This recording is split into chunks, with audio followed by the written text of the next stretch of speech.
Well. Sorry I'm late, guys. I was actually making a short video because Benny Johnson had posted Nancy Pelosi admitting the quiet part out loud. So I'm in, I'm over here like, man, let me upload this short real quick. Isn't it side job? So Nancy Pelosi, probably a couple gin martinis in. Don't put her in front of a camera, please. Please, for the love of God. How are you doing today, you guys? Happy Friday. It is December 8th already. Can you believe that? Happy Hanukkah to my Jewish friends out there. Queen Bee, what's up? Bill Goodwin, hello. I'm waiting for everybody to come in. My on-air sign completely went to crap. I was trying to get my short done making toast and I forgot it in the toaster. Yeah, lovely, right?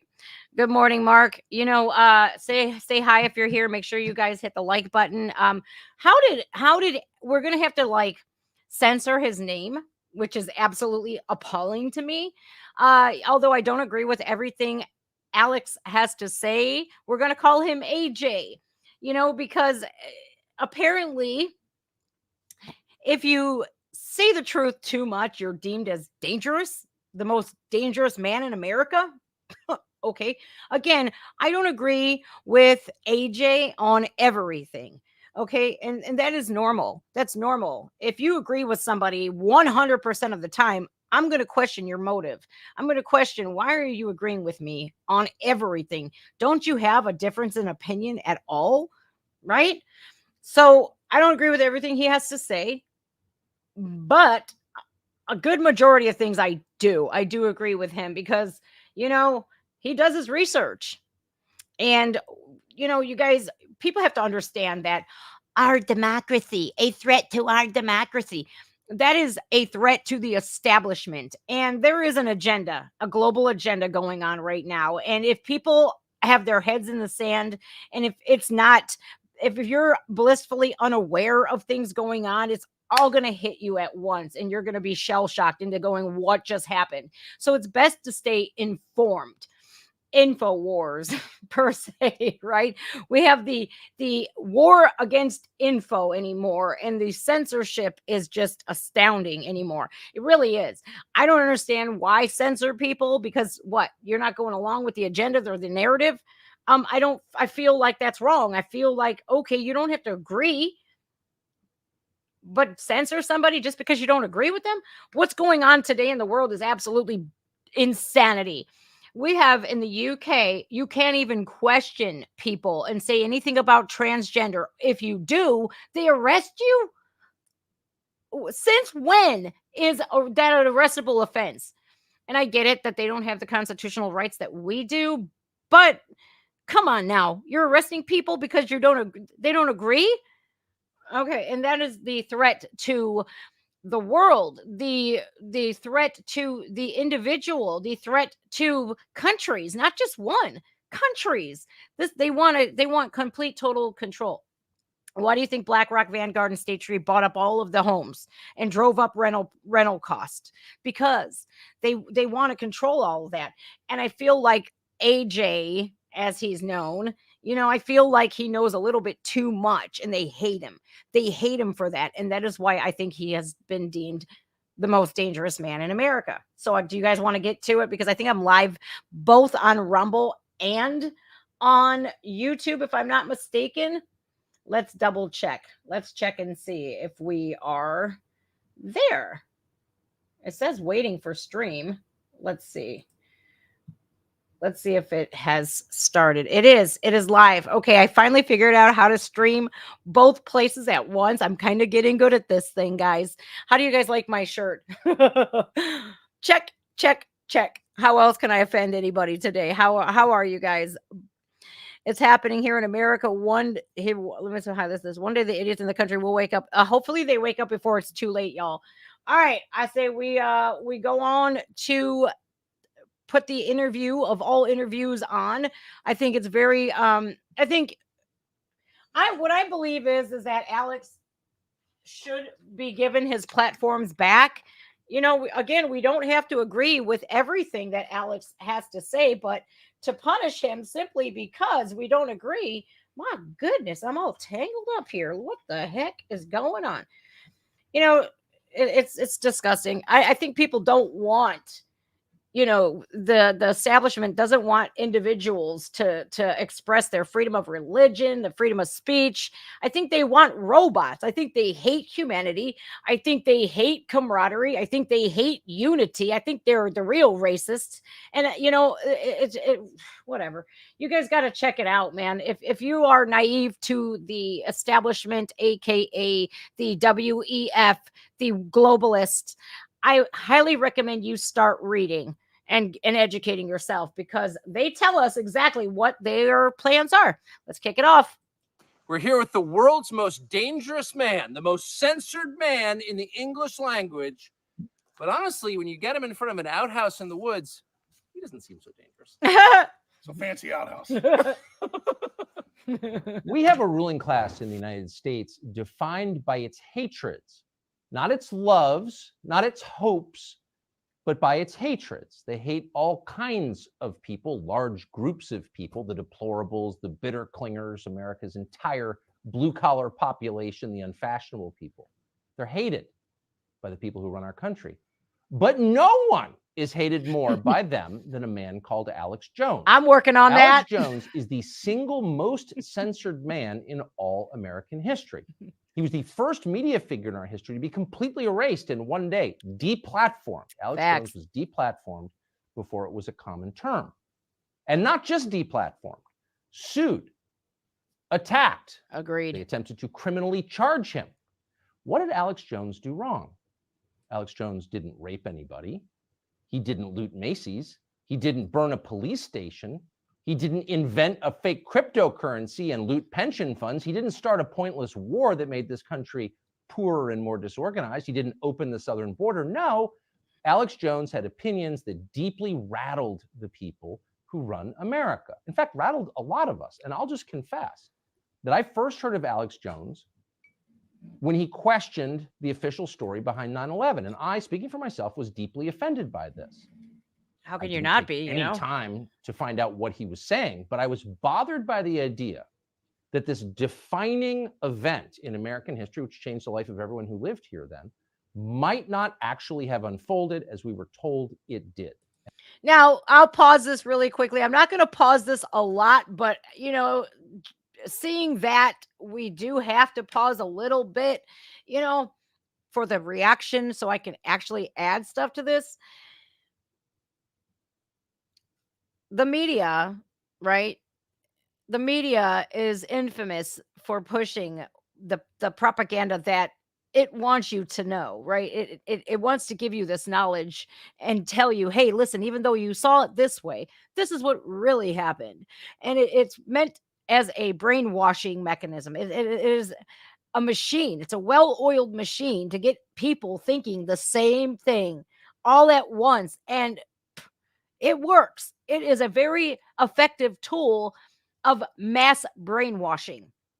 It is the biggest cult on earth. Now, 9/11.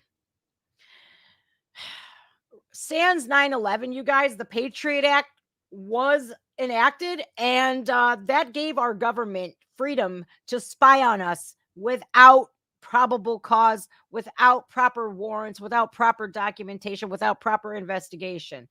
They could just do whatever the hell they want to.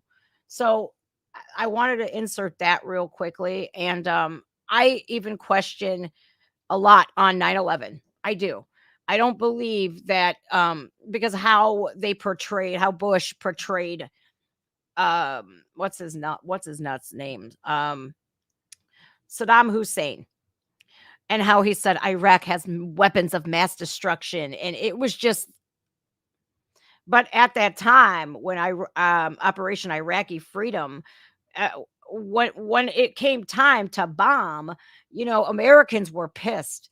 The well-oiled machine of the media did a good job in pissing us off. And they claim, oh, people were so Islamophobic. It's like, you did it.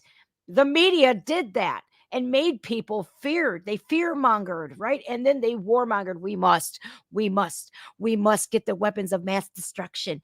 it was a disgusting thing because innocent people had died, innocent Americans died, innocent Iraqis died, and it was just, it's a mess, man. It's absolute a mess. And who's behind it? Who's always behind it?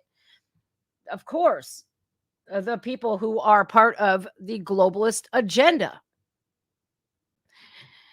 All right. Defining event in American history, which changed the life of everyone who lived here then, might not actually have unfolded as we were told it did. And that possibility was too destabilizing. And I remember feeling resentment Exactly. toward Alex Jones for saying that. Exactly, buddy. But several years later, I wound up in Austin, Texas, and through a chain of circumstances, wound up meeting Alex Jones. And I learned what everyone who has met him now knows, which is Alex Jones is not a crazy person. Facts. Alex Jones has said pretty far out things on TV from time to time. Not that far out. He hasn't said men can become women or Ukraine is a democracy, but within the bounds of, say, cable news, Right. pretty far out. But fundamentally, Alex Jones is right about a lot of things. And in fact, that's why they don't like him. Alex Jones has an uncanny, really an amazing ability to predict events before they happen. He has called it and he's done it on tape again and again, to the point where it's a meme on the internet. Alex Jones, prophet, not conspiracy nut, prophet. But when you dig into Alex Jones's predictions, they are so spot on that it's remarkable. How does he do this? We're guessing there's a kind of spiritual sensitivity to Alex Jones. Maybe that's his secret. All right, hang on. Let me react to your comment, Cedarman Magic. Just like people get on me about my pillow and stuff, right? They do. Oh, you're such a sellout. We've been deplatformed to bring you guys the truth, right? So I understand it. He's got to make money, right? He does.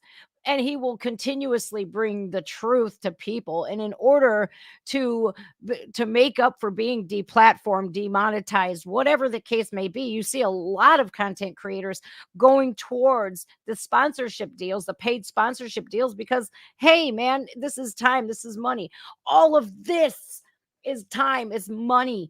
And it costs a lot of money to do this, right? So unfortunately, when we have big tech censoring us, that's what we got to do. I don't know if his supplements are bullshit or not. Are they? They might be. I don't know. I don't take them. Maybe because they're for men, but I'm not going to take that shit, right? But that, I just want to give you some insight into that, you guys. And when you're seeing a content creator pushing like this is my sponsor for today and that's because they've been deplatformed or demonetized. They got to make a living. You know what I mean? They chose this. Like me, I chose this path. Unfortunately, the truth that I'm bringing you is deemed harmful. So it's like, what am I to do? Right? I got to feed my kids.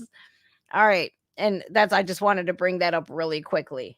Okay. All right. Sorry for the interruption, you guys. We're going to be here all fucking day. Shit. They are so spot on that it's remarkable. How does he do this? We're guessing there's a kind of spiritual sensitivity to Alex Jones. Maybe that's his secret. He was displaying this years before the average person in this country even thought about matters like that. Now it's pretty obvious to most people that the current war going on in this country is taking place in ways you can't see it most of the time. But 10 years ago, people were not thinking that way. Alex Jones was. And so we thought it'd be interesting to sit down and talk to Alex Jones, the man. He joins us now in our studio. Alex Jones, thank you. Wow, Tucker, it's great to be here. Amazing studios, amazing. I mean it, amazing people. And this is really going to be, I think, a historic interview. So thanks for having me. Well, I'm really grateful to be able to do it. And it's one of the great blessings of my life and of my job is that I've been able to meet people that I've had preconceptions about and sometimes find those preconceptions bolstered and in other cases demolished. And you're definitely in the second category. So I want, for people who've made it this far, same. The people around the country have really succeeded in making you disreputable. And the whole point, of course, is people won't listen to you. So we thought it'd be interesting to start with a series of on-tape predictions. I agree. That you made, some of which are so precise and so prescient that it makes the hair on my arms stand up. And I'm being sincere, and our viewers are about to see what I'm talking about. Here is a list of things that you called ahead of time. By the middle of September, that the new policy is being written, you will all have to wear masks again, and so will airport employees. It's happening. Mask mandates are officially back. We know the Joint Chiefs of Staff wanted to blow up airliners, Baltimore Sun, or if you let some terrorist group do it, like the World Trade Center, we know who to blame. And if there was an outside threat like a bin Laden, who was a known CIA asset in the 80s, this group and its leader, a person named Osama bin Laden, he's the boogeyman they need. We're looking at a giant war in February right now. I predict the Russians are going to roll in. They're already there. They're going to roll in. With attacks across Ukraine, which is the size of Texas. It really was the Iraqis. That's just because they're getting ready to invade Iraq. I mean, what a beautiful setup. Those 9/11 clips are crazy. I'm actually bothered by the precision of them. I'm not accusing you of being behind 9/11. Can we stop for a second and say, wow, he predicted that in July of 2001. Do you see? Look, we don't have to agree with him on everything, especially the Sandy Hook thing. I don't agree with him on the Sandy Hook thing, man. But it was used politically. It was used for more gun control. They will do everything and you can't. I don't blame him. I really don't blame him for the Sandy Hook thing, because look at how he knows that they're in on everything. The 9/11 thing pisses me off, though. And I have a strange feeling, you guys, that like Angel said earlier, it's going to get a lot worse because of the election coming up. The United States government has been partnered up with big tech, and they will silence and deplatform and censor as many people on the right as possible. And it's disgusting. But how could you, in July of 2001, call that? You said they're going to have airliners fly into the World Trade Center and they're going to blame a guy called Osama bin Laden. No, leaving aside what actually happened, how could you have known that? Well, in the longer clips, because it's a multi-hour show from July 25th, 2001, I specifically walked through all the reasons, and I knew that they were hyping up that we were about to be hit by Osama bin Laden. I knew that the World Trade Center had been attacked the first time and that the Fed's been involved helping cook the bomb and allowing it to go forward. And I just saw a lot of the pre-programming that was happening in the media, because they were on the news saying, life's about to change in America. And I was reading what the RAND Corporation was saying and what the Pentagon was putting out. I read the PNAC document from a year before, Rebuilding America's Defenses, that Dick Cheney had helped write. And it said we need a Pearl Harbor event on the American homeland to be able to bring in this police state and this control, and then expand the American empire worldwide. So hundreds of pieces of data went into that prediction. Now, did you hear what he just said? That even beforehand, he was reading what the Pentagon and stuff were putting out, the PINA Act and whatnots, the Dick Cheney. Now do you see why Liz Cheney is not a Republican? She is 100% daddy's little girl. She is a carbon copy of her father. She is continuing her father's work. Remember when George Bush shot Dick Cheney in the back during a fishing accident? Do you guys remember that? That man, and he was supposed to die that day. I'm convinced that he was supposed to die that day, but he didn't. And I feel like this. I feel like if we do not unite and get Trump back into office, it's over with. It is over with, and you'll see why here. He pretty much spells it all out for us. It's going to be disastrous if we don't get Trump back in. But terrorists are going to hit the World Trade Center in July of 2001. I lived in the United States then. That was the last thing on my mind. And I lived in Washington. I know the guys who wrote the PNAC document because I shared an office with them. So I was more informed than the average person. And that was the last thing that crossed my mind in the summer of 2001. Like everyone else, I thought it was a Cessna.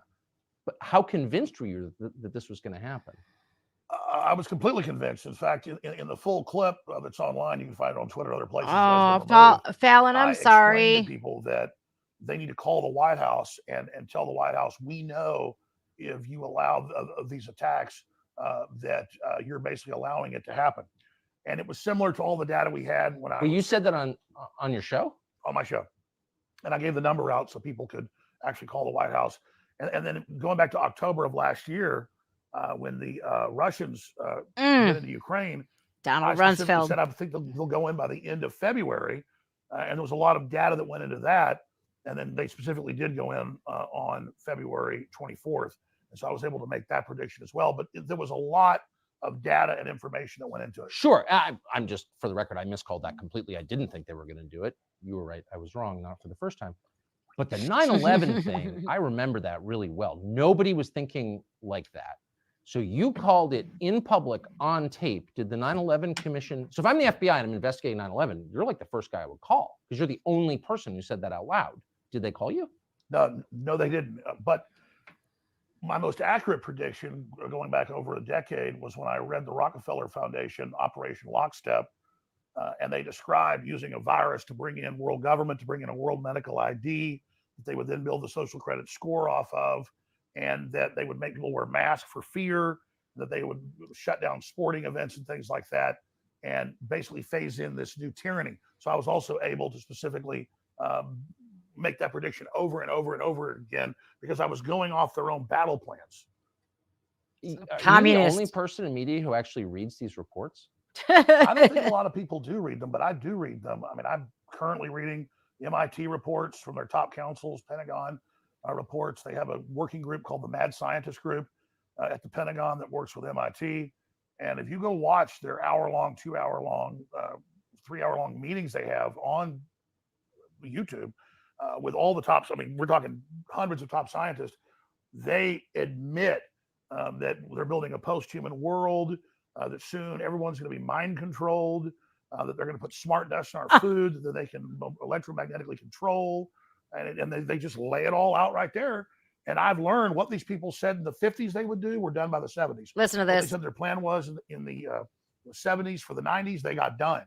And then when they had their Agenda 21 in Rio de Janeiro in 1992, the big UN summit, they described everything they would do up until the year 2000, and they got almost all of that done.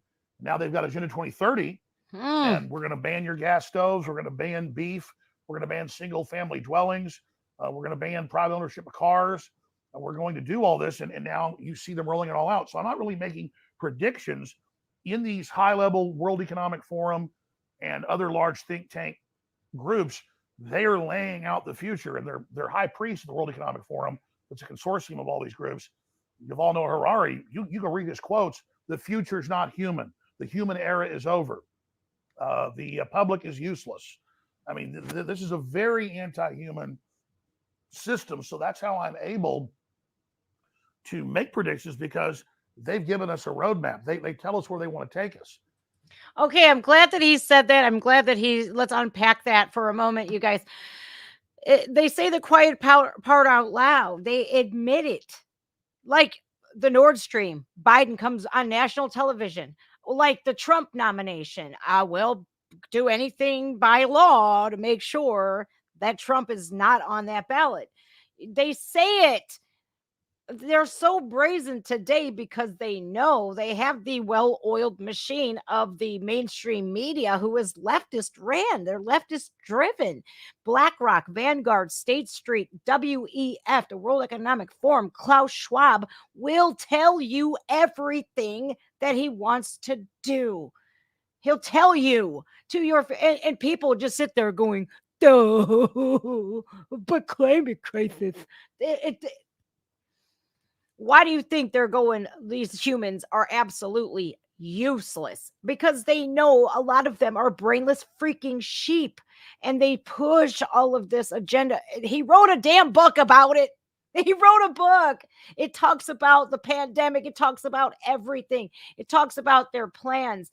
And I'm going to start watching these Pentagon meetings because I think it's important that we stay informed so we know what we're up against. They're talking about getting rid of beef.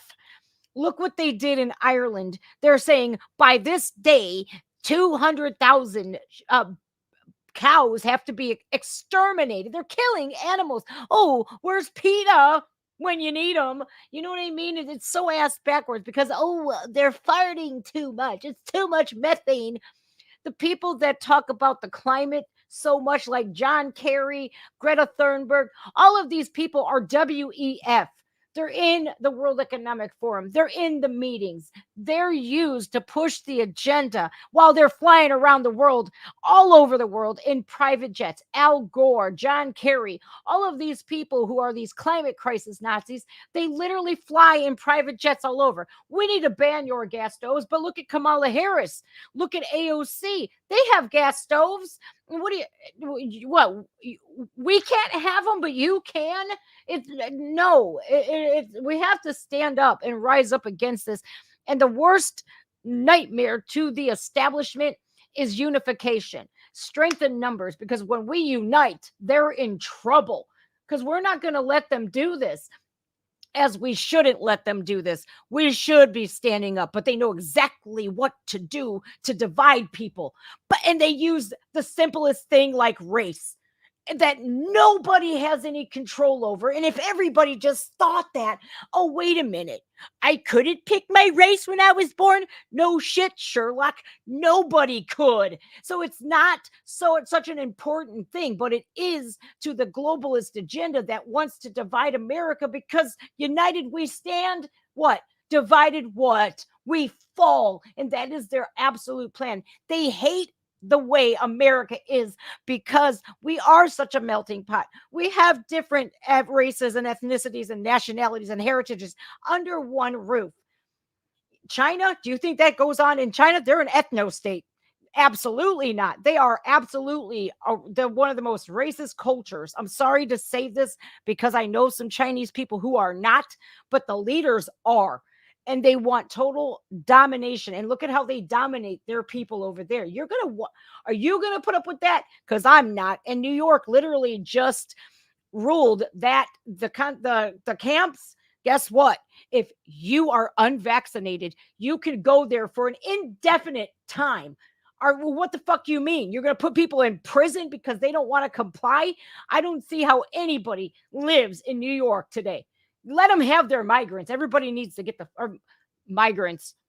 That's a whole nother thing. I think Alex is going to, hopefully he touches on that too, because I'm telling you what, man, this whole migrant crisis, that was part of the plan to weaken the borders. Human era is over. The public is useless. I mean, this is a very anti-human system. So that's how I'm able to make predictions, because they've given us a roadmap. They tell us where they want to take us. And so when the public wakes up, we push back on some of it, but they always come back. And so I'm just following the trajectory of where they say they want to take us. They used MLK. There are a lot of white papers, not just the PNAC document from 2000, a year before 9/11, where they describe we really need big terror attacks. We really need Pearl Harbor events to get Americans to give up their rights. I agree. I mean, take what just happened in Israel. Totally tragic. My heart goes out to all the been killed or lost loved ones or been injured.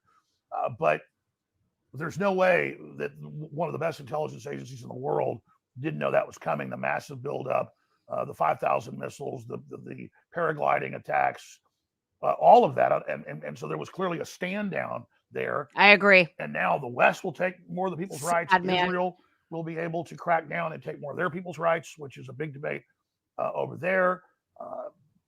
Hamas is being funded by Hezbollah, which is Iran. We just had Biden a month ago give $6 billion to Iran.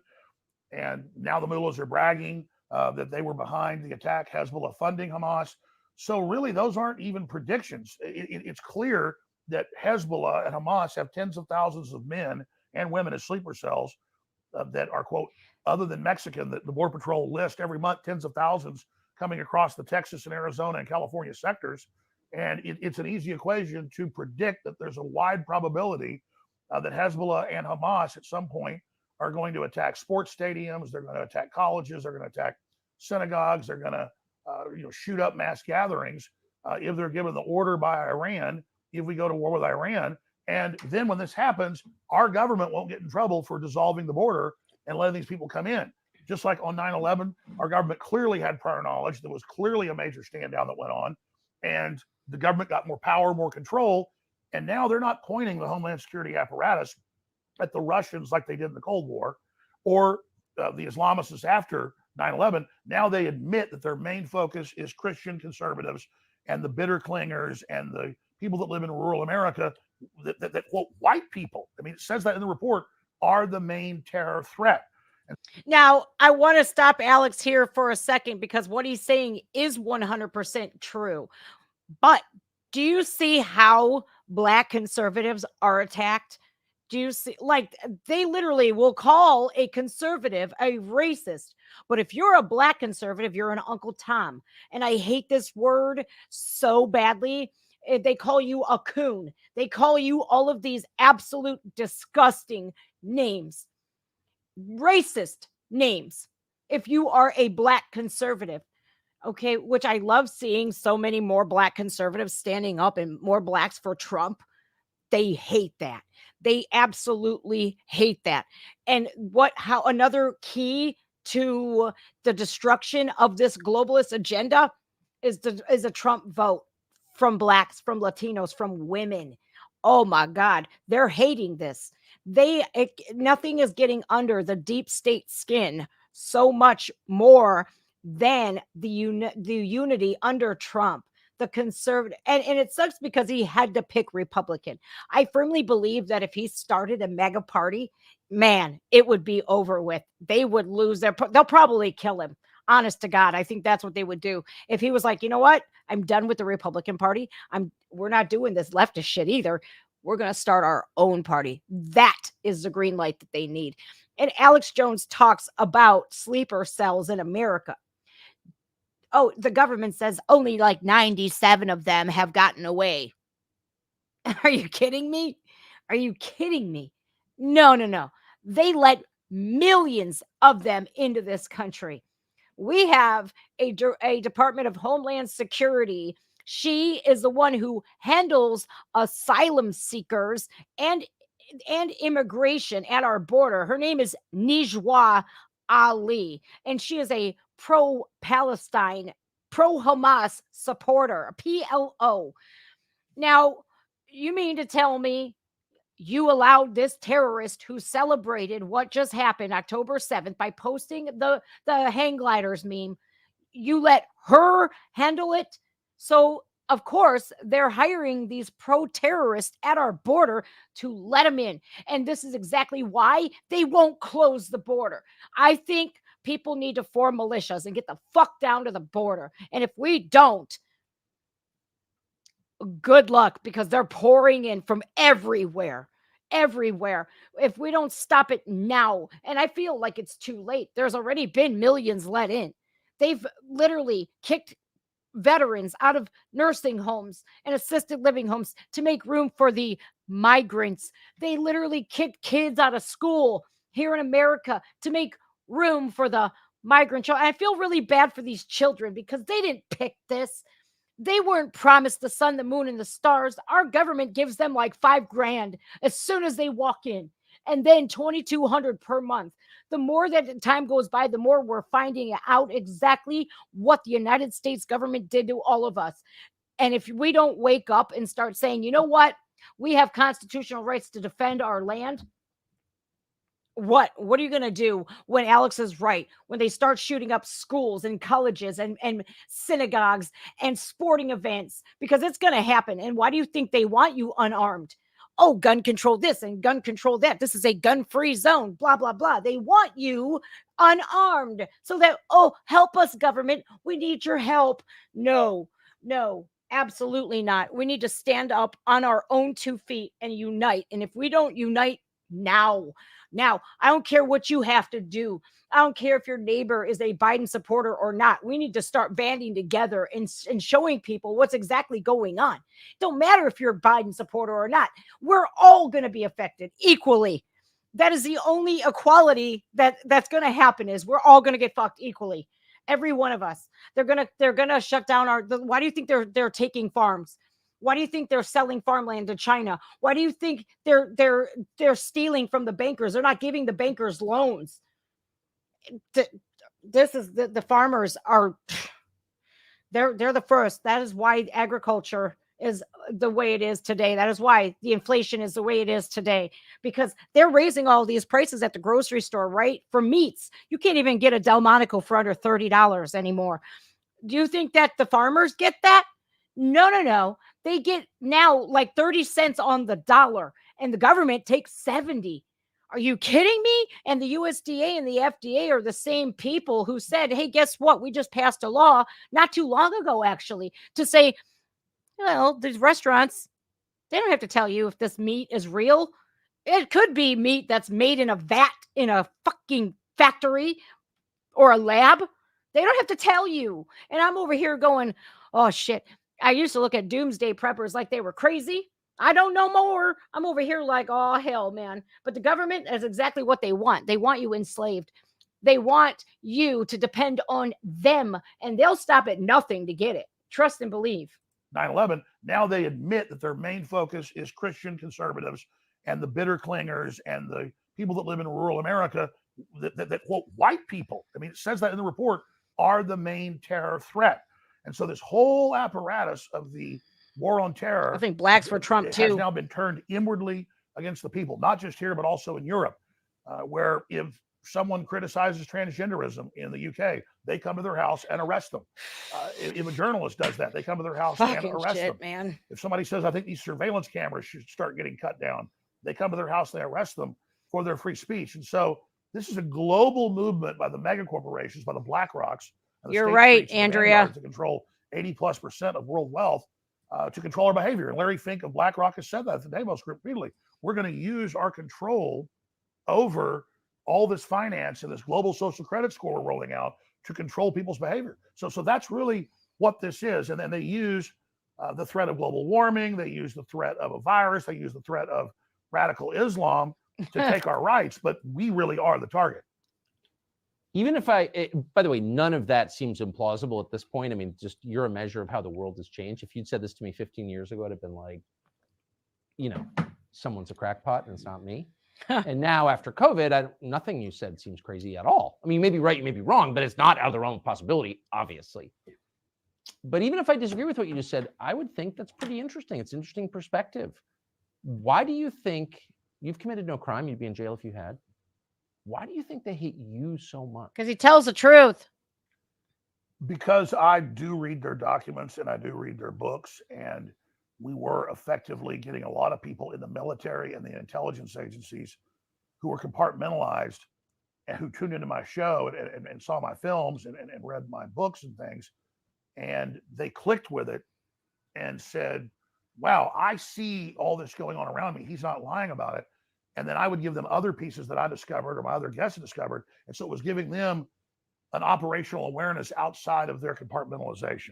And so we had massive success in the military, in the police, and in the intelligence agencies, not just here, but around the world.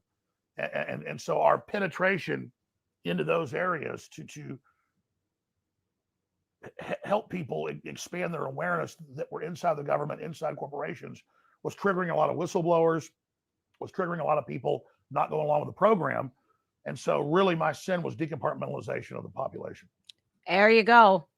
When you got deplatformed, and to this day, no one has ever been more aggressively censored, I don't think, than you. I'm working on that. Person before, I was in Labrador on a fishing trip and missed the entire thing.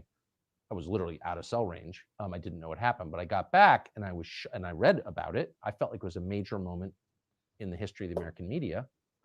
I don't think anybody defended you. That's sad, man. Anybody with any kind of audience. For me, when Tim Cook admitted that he met on the weekend. Now here, you guys, he's going to get into how this happened. How was Alex, AJ, as we have to call him, how was he deplatformed? Now, what really sucks here is, you guys, before, like, he was the first person to ever be mass censored on the level that he was. He's the one that laid the first brick in the censorship foundation. And then they got more aggressive with it after the 2016 election. Literally, they have now again partnered up in the Department of Homeland Security, which should be focusing on keeping America and our borders safe and secure. They were when Trump was in office, but hey, they literally created a whole ass department called CISA. It's CISA. It's the Cyber Infrastructure Security Administration, whatever the fuck it is. But it's led by Alejandro Mayorkas, and he has partnered up with Google, with Meta, with all of these big tech and Twitter. This is why the Twitter files happened after Elon Musk had purchased Twitter. I don't care if you agree with Elon Musk or not. I don't agree with him on everything, but I'll tell you what, that man took a $49 billion hit for free speech, for us to have free speech, for us to not be censored, attacked for our speech, attacked for our differences in opinion, attacked because we like facts. If we're fact-based, oh my, you're a bigot, you're a racist, you're a homophobe, you're a transphobe. That is why they do this. They try to demoralize you. They try to demoralize you and call you such hurtful names. But look what it's done. They've done it so much that everyone's like, okay, yeah, oh, because I don't support pedophilia, I'm a bigot. Okay, then I guess I'm a bigot. I'll wear it proudly. And I feel like this. I feel like I wish that Elon had so much money, which he does. He's one of the richest men in the world. I wish that he could buy all of these platforms out, but they'll never sell. BlackRock, Vanguard, State Street, they own stake in everything, even Rumble. And I'm over here shook because I'm like, what haven't they got their claws into? Man, it's very scary. And when they are trying so relentlessly to censor this guy, he must be telling the truth. And that is why they censor, because they don't want people to know the truth. They don't want you to go against the program. They want you to go with the flow of things. We're individuals with individual rights. We don't all have to be cookie cutter Stepfords. Because I tell you what, I'm going to be me. I was controlled for many years, okay? And I take that personally. You will not control me. So let them do what they got to do. But I'll stand up on my own 2 feet, because my grandmother always taught me, if I don't stand for something, I'll fall for anything. In August of 2017, with the other big tech heads, and they made the decision to curate, like it's a museum, and take me off. It was hundreds of platforms. I mean, it wasn't just all the big ones. It was everything from LinkedIn to our bank accounts being taken away, to everything ensuing that week and over the next month. And I knew that I was a test case, and I wasn't taken off those platforms for any demonstrable reason. It was the questioning the school shooting thing that came later. They went and kind of dredged that up from my past, just questioning it a few times, blew that up after I'd been deplatformed, and said I was deplatformed for that. But if you check the record, I wasn't. And so once they deplatformed me, it made the show in ways only get bigger, with people actually going to Infowars.com and finding me on local radio stations and things. So then they panicked and said, okay, let's look at his record and create more of a reason that he's being taken off. So they took things out of context from 5-6 years before, blew them up as a current thing out of context, and deceptively reported on what I'd said to create a straw man argument to then facilitate the reason. What's so crazy is if you asked just a cross section of Americans, oh man, who's responsible for the Sandy Hook massacre of kids at the school, no one remembers the name of the murderer. Adam Lanza. Okay, thank you. He does. Remember. Alex Jones. They effectively blamed you for a school shooting that you were not present at. I have people come up to me in the parking lot. You can ask my security guy. He's been there when people walk up and go, "Why'd you kill those kids?" And then you go, "I didn't kill those kids." And they go, "Yeah, you did." And so that is what this has turned into. And this is bigger than me. I want people to understand something, that the mullahs in Iran and the Ayatollah are congratulating Hamas that just killed around 1,000 or more innocent Israelis, many of them women, children, disabled people, in a vicious, evil sneak attack. They are on there. Hezbollah and Hamas, same me, Hamas, but it's Hezbollah funding it out of Iran, are literally posting videos of them cutting people's heads off and killing children. Morning, bud. And massacring innocent people. They're allowed to have their Hezbollah accounts and their Hamas accounts. The Ayatollah is able to congratulate what these people have done And I am still banned. And I'm not mad at Elon Musk. I understand I've been so demonized with the general public. He's barely able to, keep Twitter going right now. I really appreciate what he's done. I admire him. I think he's done a lot of great work, and I see him moving in the right direction. So a lot of people attack Musk on Twitter. I trend all the time. Hey, if you're such an absolutist on free speech, I understand that if he did that, the ADL and others would really be able to probably shut down Twitter. So I understand that he needs to go through a process before he does that. So people get mad at Twitter for not. Why the ADL? Now he's going to get into the ADL and how come Elon Musk doesn't just reinstate him. Did you see what happened when Elon Musk reinstated Donald Trump? Now he put out a poll first to feel, to test the waters to see how people felt. I don't believe Donald Trump should have been censored in the first place. I think that they shut his Twitter down to hide and to push a narrative. And you know what? For most of us, it didn't work because a lot of us watched that shit live.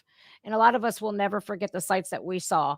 And now that the tapes are coming out and the footage is coming out and it's been proven, I don't care what you call me. I don't give a shit if you tell me to adjust my tinfoil hat or not. The facts don't lie. That shit was a setup of epic proportions to get Donald Trump. So Elon Musk puts a poll out and says, should I reinstate Trump? I was like, yes, yes, yes, yes. If I could have voted more than once like the Biden voters, I would have. Know that. I wish my dead relatives, I could have contacted them on the Ouija board like, hey, make sure you take the Twitter poll, since you voted for Biden and all. You've been dead 20 years, but hey. So he tested the waters and overwhelmingly and very quickly, if I may add, people said, yes, reinstate him. And so it was. But the American Defamation League that he's about to talk about here would probably ruin Twitter and Elon Musk if they uncensor him, which is absolutely disgusting because do we have to agree with him on everything? No. And I think the world has lost that. They've lost the ability to say, we can agree to disagree. They want you all in a line, thinking the same, acting the same, eating the same, talking the same. Why do you think they've gotten so gung-ho on speech? Oh, it's so offensive. We have to change the word mother because it's offensive to some people. Well, I don't give a shit who it offends. I'm still going to say what I say. I don't care about your pronouns either. I don't care. Ask me if I give a shit because I don't.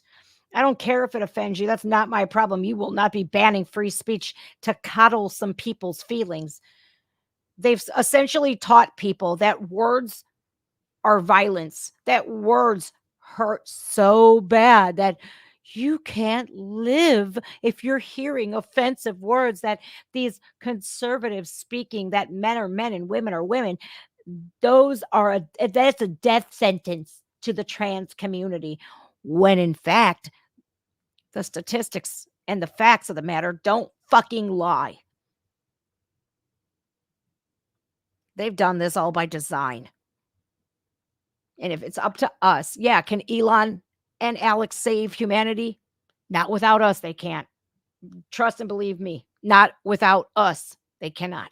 I'm not the world's expert on your career, but I know you. I've never heard you say a single anti-Semitic thing and an anti-Israel thing. Why would the ADL be against you? I don't think anyone's even called you an anti-Semite. Well, unless I'm missing something. I mean, what goes on is the left forever called everybody a racist if you were just a conservative or pro-Second Amendment or pro-life or thought we ought to have a border. And I agree. That didn't work anymore to call people racist. And so the ADL gets all this big liberal donations. And so they go out and then police and take people's sponsors and target them just by the ADL calling up sponsors. Sponsors get scared and drop. And so that's what they've done to Elon Musk. They've been, they took over 50% of Twitter's North American and European advertising in just the last year and bragged about it. by saying he gives harbor to white supremacists, which Oh, he God. doesn't. But at the same time, white supremacists are ridiculous. They're goofy. Most of them are usually working for foundations that are basically, actors. We're not supposed to say that, but there's many cases of that actually being the case, and that they're just LARPing that they're white supremacists. But let those clowns speak. Whatever happened to the ACLU that used to support the KKK marching through a town or publishing their own newspaper? I don't support the KKK. I think they're a joke. But if you take their rights, you're taking everybody's. But they're not even taking the rights of those people to post because they create fear and they get the ADL more funding. But if they can target an Alex Jones or an Elon Musk or a Tucker Carlson, then they're going after the real populist leaders that are bringing America together. I What the left wish. wants is to I divide us wouldn't a all heartbeat. according to race, and to come out and say fundamentally with critical race theory that inherently being white is bad, and teaching 5-year-old white children they're inherently bad because they're white. That is wounding their brains and really creating racial division. Why do people put up with that? I don't understand why. I mean, that's just, if you had told me 20 years ago, and I grew up in a world where judging people on the basis of their skin color was totally immoral. And I still believe that. But if you told me 20 years ago that we were going to live in a world where people get on TV and just be like, I hate white people, they're bad. No, it's totally fine. Like, why do people put up with that? Like, Well, I'm going to tell you, because it is a part of the globalist plan to get rid of the Christian white male. Why do you think they're promoting these drag queens in the military? It's because they're emasculating them. Why do you think they pushed toxic masculinity? Because they don't want a masculine man.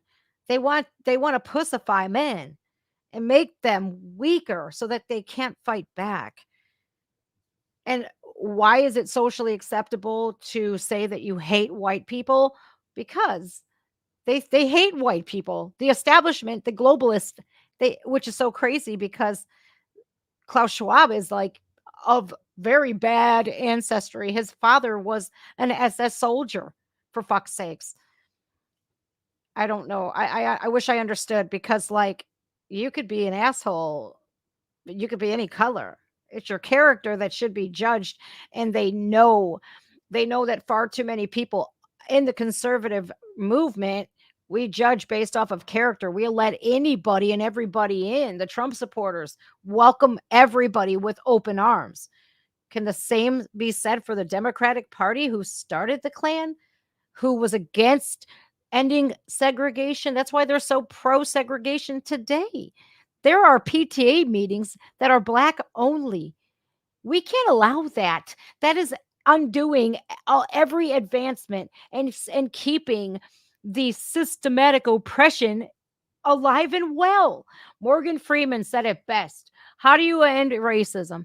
Anybody want to take a wild guess? You stop talking about it and it goes away. But no, that's why you see race hoax all the time. I feel like this: if you hate me because of my skin color, you're missing out. You're missing out on one hell of a loyal friend. But hey, like, there should be zero tolerance for that. I don't get it. I agree. The Democratic Party founded the KKK. And when the majority were whites in the South in some areas, they played the race card for political power. Now that the majority in most areas are not white, they're playing the good old-fashioned race card of tell whites, stand down, let people take over your society, your culture, give up your culture. It's embarrassing to be white. Yep. And then now it's flat out bad to be white.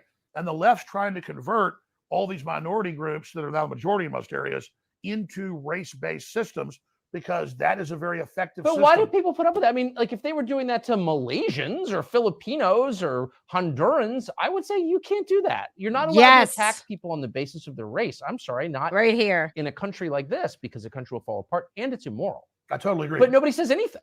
Well, I don't get it. The reason they've done it is most of the enforcers of this are white liberal women, 45 or older, not fair, which is a fact, and they're cucked husbands. And so to them, can I say that the phrase "cucked husbands" is the best? It really is true. So if you get around these white liberals, they live in the whitest areas. They're totally scared of anybody with brown skin, but they virtue signal constantly and then say, yes, the white people are bad.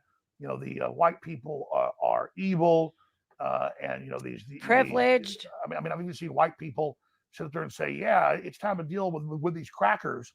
And they're a white person saying that. So from Jackson Hole. or Nantucket or Aspen or Bethesda, the whitest places in America. So shouldn't there be a law? Super simple. If you've got a BLM sign in your yard, you should be required to live in Gary, Indiana, or Baltimore. Like, you should not be anywhere near Jackson, Wyoming. I feel like that's awesome. That's awesome that they just said that. If you have such an extreme case of white guilt, then get the hell out of the white neighborhoods. Who is that race baiter on CNN who they just fired? Don Lemons. He literally admitted live on TV, I got out of the ghetto because I'm sick of the crime and I'm scared. You know what I mean? And it's over here like you're race baiting the most, but yet you live in one of the whitest neighborhoods ever. Black Lives Matter. Where are their headquarters at? They're not buying homes in the hood.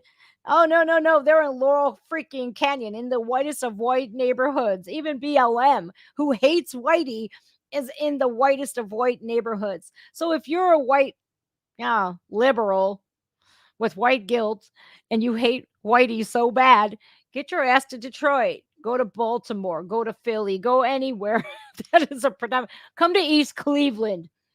Oh, you wouldn't last a second. Your deep-seated hatred for brown and black people will absolutely, they'll get you instantly. I can't stand it, man. I can't stand how virtue signal they are. They're virtuous and they virtue signal and they have to talk so much about systematic racism and oppression and this, that, and the other. They don't make no damn sense because you ain't doing nothing.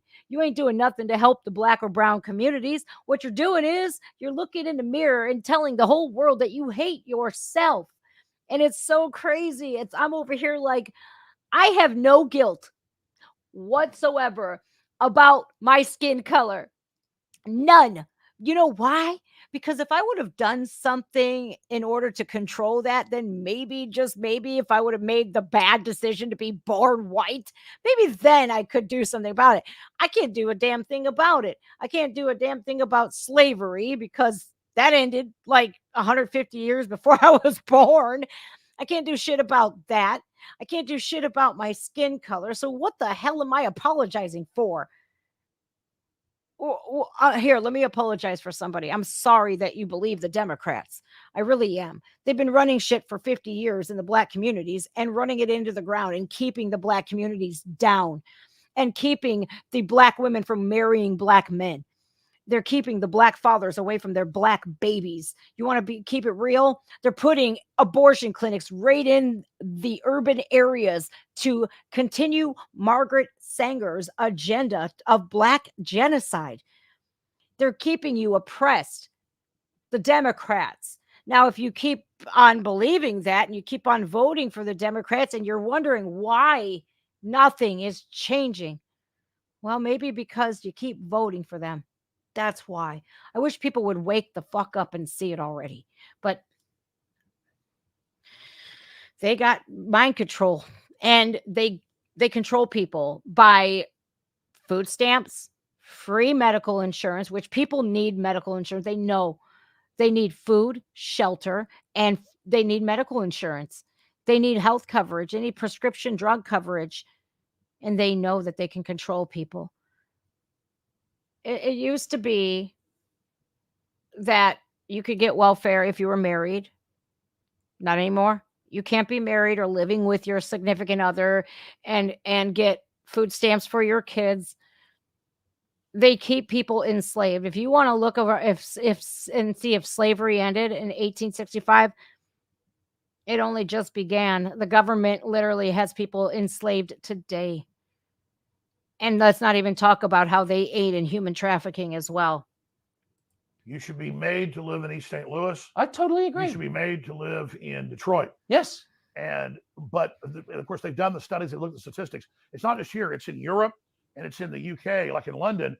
The liberal areas are like 99% white. Oh, I noticed. Okay. And there's a lot of rich people in London that aren't white, but they're not even in that area.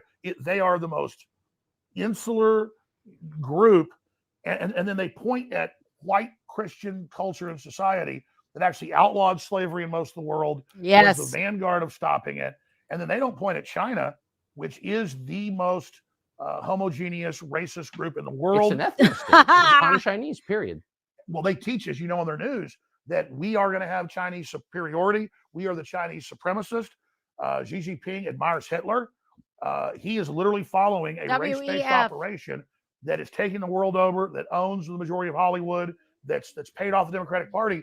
And if you look at all these anti-white shows that you see funded in Hollywood, Disney. almost all of it has majority literal communist Chinese government backing that is funding this. So it's real simple. China looks in and sees this diverse culture, and they say, we're going to use that to split the country up and balkanize it. And that's what they've done. And so communist China, along with the Southern Poverty Law Center and the ADL and all these groups, see America's weakness, and they're literally coming in saying white people are inherently bad because of the color of their skin. They inherently have cheated people. They've hurt people. White people invented racism. None of that's true. It's really just tribalism. And then they organize all these other groups into race-based groups to then unify them under the Democratic Party to attack who is left that tends to be more conservative, and that is some white people in this country. Though they're panicking because more and more blacks are voting Republican, more and more Hispanics are voting Republican. They're starting to figure this out. So now they're in panic mode to bring in totally disenfranchised third world populations who are refugees from the multi-year lockdowns in Africa, Latin America, and Asia and the Middle East. They then bring them to UN camps, brainwash them. That's sad, man. Then bring them to our border, brainwash them more, then send them into the United States, and then literally hold them for years at facilities while they're indoctrinated to be this new political underclass that's then going to be turned loose on America. And that's why you see Democrats giving illegal aliens the right to vote in their cities, giving them driver's license. That's why you see them passing laws. They can be police officers. So they are importing a new enforcement class against the American people. And they're setting it up along racial lines, not us. They're making it racial. It's like Hitler made what he did racial. So it's the left and the think tanks and the communist Chinese that look at the U.S. and have seen our weakness as race, and they are exacerbating it. So I don't understand. So you're from Texas. You grew up in Texas. Your family's been there a long time. Texas is changing really fast. It's dirty, for one thing, I noticed, because physically dirty, garbage on the side of the road. I never have seen that in Texas before. So, all right, hold on a second. I want to talk about this for a second, Scoot, because you must be liberal. Nothing wrong with that. We can agree to disagree, which we are going to. I'm not saying that all people who are LGBT are into what you're saying, but you cannot discount the fact that there are some using that alphabet mafia community as a means to target children. So if that, what I just said, is not the case, then why are we seeing sex offenders getting arrested because they're posing as drag queens and they're going to libraries to read at schools? Why are we seeing sex offenders pretending that they're transgender so they can get into a woman's spa section, whatever, and into the steam rooms with little girls and grown women to, to prey on them? Why do we see in Loudoun County, Virginia, some boy who says, I'm a girl, he goes and sexually assaults a 15-year-old girl. The school hides it and transfers him to yet another school where he offends again? Why are we seeing people that are convicted of rape saying, I'm transgender now, put me in a female prison? Don't tell me that that's not used for that. Don't tell me that there wasn't two gay activists who adopted little boys and was pimping them out and creating all kinds of child sexual exploitation, right, of these kids. What about the 7 men? Well, 6, because one of them overdosed and died in, I believe, Baltimore, and they had little kids that were hidden behind closed door, locked doors. So don't tell me that that doesn't go on, because it goes on way too much for our liking. The whole minor attracted persons movement, oh, they're part of the LGBTQIA plus community. I don't think so. I don't think so. And who the hell thinks it's okay that NAMBLA is even allowed to be the National Alliance for Man-Boy Love? Sorry, but like that, no, absolutely not. and our open borders have just literally helped and aided in creating more kitty corn and more human trafficking and more pedophilia. So please don't sit here and say that they're not grooming kids. What about the white liberals who are non-binary? They're teaching our children in schools. Well, you could be a boy or a girl. It doesn't matter. You shouldn't you shouldn't go through puberty. You should just get your parents to do this. And if they won't, we'll go behind their back. Please stop saying that they're not grooming kids, because they are. Not all of them, no, because you can't stereotype and say that everybody who's gay or lesbian are doing that. No, not even some trans people. Look at Blair White. Look at Buck Angel, Scott Nugent. There's a bunch of the offensive tranny. There's a bunch of people that are literally attacked by the left if they're transgender and they don't agree that kids should be trans. Look at how Billboard Chris gets attacked by saying children cannot consent to puberty blockers. Don't sit here and say that that's not happening, because literally you have the wool pulled completely over your eyes. My old school gay and lesbian friends, let me tell you, and the transsexuals that I know, like Buck Angel. You know who Buck Angel is? Maybe you should watch Buck Angel, because Buck Angel gives a platform to the detransitioners and the people who have transitioned and have gone through nothing but complication after complication. Why don't you go talk to Scott Nugent? I had Scott right here next to me in my home. Scott almost died a few times. Okay. And Scott keeps having these infections and has to be on hormones for the rest of his life and everything else. Scott doesn't care if you call him a him or a her. He doesn't give a shit. She doesn't give a shit. He doesn't care about pronouns. He doesn't call you a bigot if you say, hey, that's a she, because biologically that's what he is a she. These kinds of people get attacked because they spit truths and facts. And I see it time and time again, where our school libraries, the school board meetings, the mayors that say, if you push this stuff to our children, I'm going to arrest you. You can't turn a blind eye anymore. Number one, they're making our children hypersexualized. Number two, they're sterilizing an entire generation of kids. It's all control, and they're controlling speech. Oh, that word's so offensive. If you don't call them by the preferred pronoun, you should be in jail. And look, they use Dylan Mulvaney to do that. It's crazy, man. I'm over it. I'm absolutely over it. I feel like this. I don't care if I offend you. If I offend you, scroll past, quit looking, quit listening. But you will not sit here and say that that's not happening, because that's just like saying, oh, these books aren't in schools. Okay. Bullshit. It's the Texas National Guard, and he didn't. I gotta back it up. Against the American people, and they're setting it up along racial lines, not us. I saw that. Racial, just like Hitler made what he did racial. So it's the left, Kelly, and the think tanks and the communist Chinese that love you. Look at the U.S. and have seen our weakness as race, and they are exacerbating. So I don't understand. So you're from Texas. You grew up in Texas. Your family's been there a long time. Texas is changing really fast. It's dirty, for one thing, I noticed, because physically dirty, garbage on the side of the road. I never have seen that in Texas before. So your governor could have stopped that. He commands the Texas National Guard, and he didn't. Greg Abbott, I feel like that WEF. makes him a traitor to the country, but what am I missing? Well, I mean, Governor Abbott is, on a scale of 1 to 10, the best kind of Republican governor is a 10, and the worst is, say, a 1.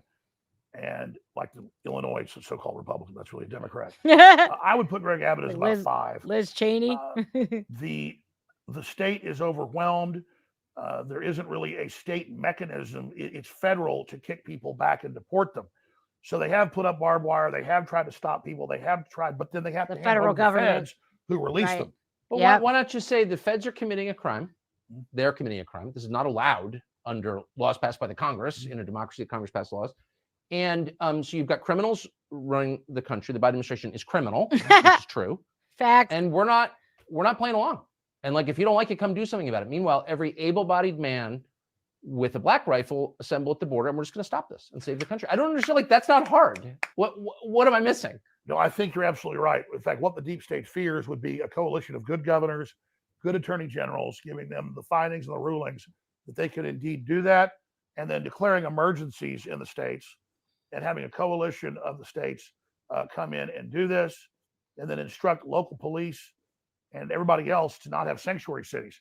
But the problem is, if you're in Texas, every single city, Houston, Democrat, San Antonio, Austin, Dallas, Fort Democrat. Worth, are Democrat Party run. Yep. And so Texas is almost purple because the California influx and all the other refugees from New York, many of them bring their leftist ideology with them, even though they're fleeing it. Like locusts, they fly to the next field. And so that's really the issue, is that the legislature is somewhat cucked, to use that word again. And I think the governor has been cucked. He certainly went along with lockdowns and masks more than really any other Republican governor. And so I do think Greg Abbott needs to do a better job. But I also wanted to list some of the things that the state is up against. But I'll say this. Austin fired a bunch of police and another third quit. Crime everywhere, homeless everywhere, trash everywhere, ruin the city like everywhere else they are. You live there. Absolutely. That's where my family's from. I've been there since high school, but I'm going to have to leave soon because it's gotten more and more like Los Angeles every day. It's very sad to see it. People fleeing LA, like my friend Joe Rogan, it seems great to him because he went from a really, really bad situation into a bad situation. But if you've been there, you can see the decline. You can see how fast it is. And it's really, really, really, really sad. Well, and I love you too. Illegal aliens everywhere and refugees from the rest of the country all over the place. Hi, Maddie. And you see really the economic decline of most of the mom and pop businesses and things. So the same rot we've seen all over the country. Austin was supposedly this big mecca and it was going to be so great. And now sadly it's falling apart. I mean, Tucker, you know the answer to all this. You do the best job of anybody with a true Americana populist brain. All right. You got harassed for being gay. Okay. Who harassed you? Not here. So just because somebody harassed you for being gay, do you not think I've been harassed for being tattooed? Do you not think I've been harassed for being conservative? Do you not think I've been harassed for being a Trump supporter? Because I have a lot. So you're going to let words affect you that much? Okay. People have their own opinions. They do not have to accept your choice and lifestyle. If it goes against their religion, do you say the same to a Christian as you would a Muslim? Probably not. No one cares that you're gay here. No one gives a shit. Okay? Nobody cares. But don't say that there's no grooming going on. Don't.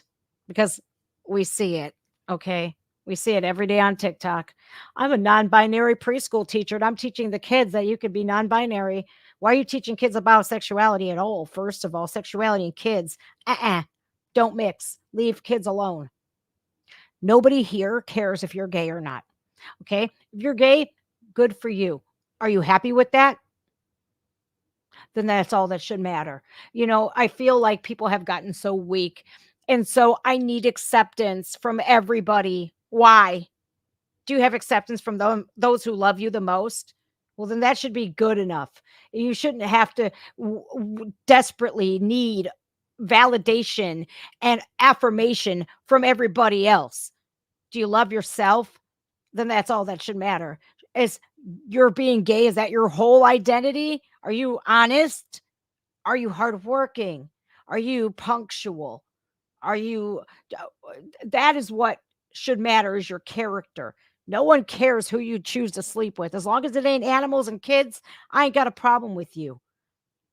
As long as you're not over here going, kids should join pride parades and shit. No, they shouldn't. Kids should go to drag shows. No, they shouldn't. Should kids go to strip clubs? No.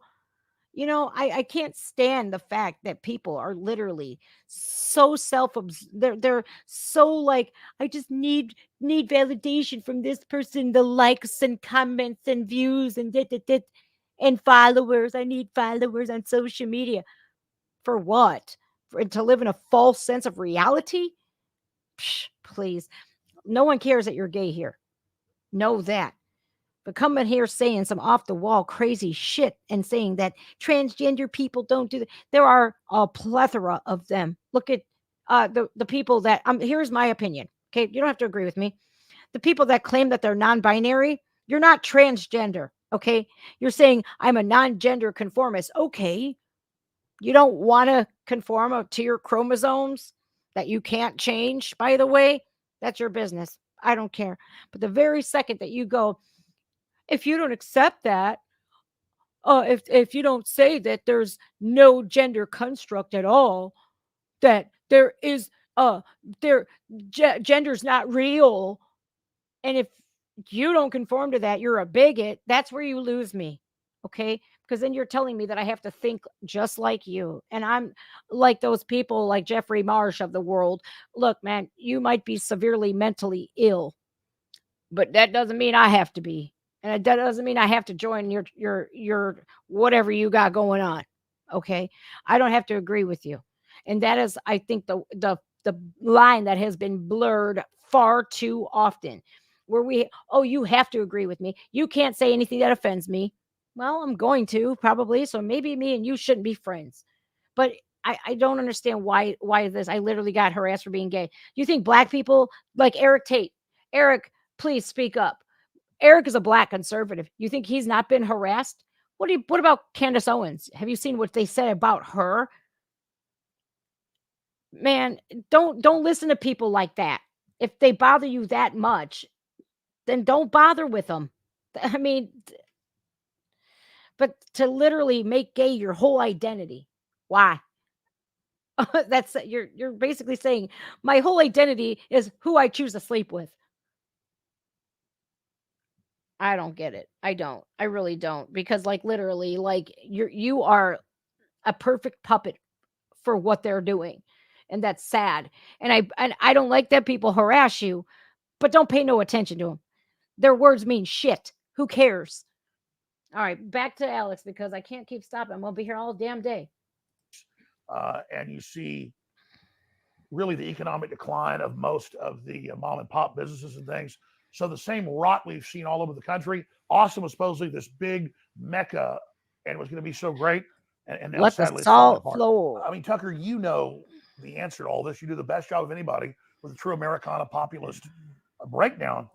The ruling elites of the world, the Black Rocks, the State Streets. Perfectly said, they're Rob. on record saying they don't want our consumer society. They don't want our capitalist society. It's bad, it's ugly, it's gross. But they're the biggest consumers compared to anybody else in the world. Their quote carbon footprints are thousands of times bigger than the average person. Leonardo DiCaprio or Klaus Schwab literally have carbon footprints thousands of times bigger than the average poor working American.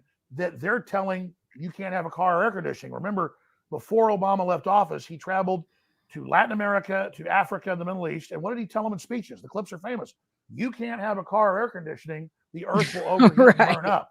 Right. While he's telling people that by the year 2017, like Al Gore said, we would have areas flooded on the coastal areas while he bought a big house in Martha's Vineyard at 1 foot above sea level. And of course, it's still there and it hasn't flooded. I mean, his chef died there. He drowned, sadly, but no flooding inside the house, just the damn chef. Clinton chef too. They're waging war against civilization and society to make us poor, to put us under siege, and to cut off our energy, make the cost of living impossible, to break our old system, to bring in something even worse. And that's the Cloward-Diven strategy that the Democratic Party has adopted. They've done the same thing in Europe. This is a plan. The central banks have unlimited money, but they can't buy all the infrastructure up because people aren't selling. So they've got to crush us and make people so poor that everybody's forced to sell their business, their intellectual property, their physical property, but more importantly, to turn over our bodies to them. We're a UN treaty that Biden right now is, that's what I call Biden is trying to ratify, would literally put our bodies under the control of the United Nations and our medical care policy under it. So it's the pandemic treaty. Yeah. So what this is really a breaking of our will, a demoralization. That's what the transgenderism is. And 2 men can have a baby. And right. We'll go back to this. Now, Eric Tate, black conservative. Okay. Free thinker. the left's mortal enemy. Just like who brought that up about what they said about Candace Owens. When I had Rep. Misha Maynor on, she is a Republican from Georgia. She's all about not defunding the police, and she's all for school choice. For, hey, if my kid deserves to go to a good school, right? No matter what county they reside in, they hate her. You should see when she switched from Democratic to Republican. I don't care how she did it. I don't care if she was in office as a Democrat, was elected as a Democrat, and then the next day switched to the Republican Party. I don't care. Morally speaking, she says, I cannot do this anymore. They are so far left that I can't be a Democrat anymore. So she switched parties. Did you see? Go look on her Twitter page, Rep. Misha Maynor. And I had her on a podcast here. I couldn't even pull up the emails that she got because what they say about Candace Owens, my God, on a huge scale. And these were all Democratic voters calling her the N-bomb and everything.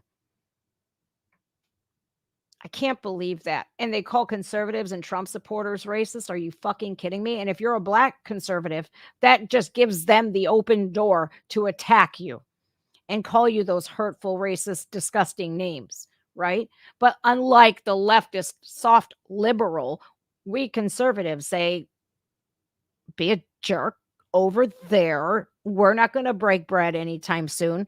We're definitely never going to the arcade together. We're definitely not going bowling this Thursday. You know, that's how conservatives roll. We have thicker skin. We grew up in a different time where TikTok wasn't a thing. You know, and I feel like this. Let them hate you. That's their burden to bear. Because predominantly when somebody hates you, it's because they see something in you that they wish they had. And it's envy. Disgusting. I can't stand how black conservatives are treated openly. And it's just like when they're openly racist and allowed to be, and it's socially acceptable to be racist against the Caucasians. It's openly okay to be racist against blacks if you're a fucking Democrat. And I'm over here going, but didn't you just say I'm racist because I vote Trump? It's so hypocritical. It's so double standard. It's so two-tiered. It's so just disgusting. I can't stand it no more. And I can't wait for Trump to get back in office. I can't wait. I hope this establishment goes exactly where they belong. And you know what, Eric? I'm glad that you're one of the people that can stand up for yourself, man. And if I ever see anybody, and leftists don't predominantly come my way no more, right? If anybody ever attacks somebody who is a conservative or they're black and you have something to say about them, here's what we're not going to do. You're not going to do it on my channel. And what you're going to do is you're going to buy a plane ticket and you're going to go say that to their face. Put up or shut up, because I'm so sick and tired of the tit for tat and the leftists getting away with damn near everything.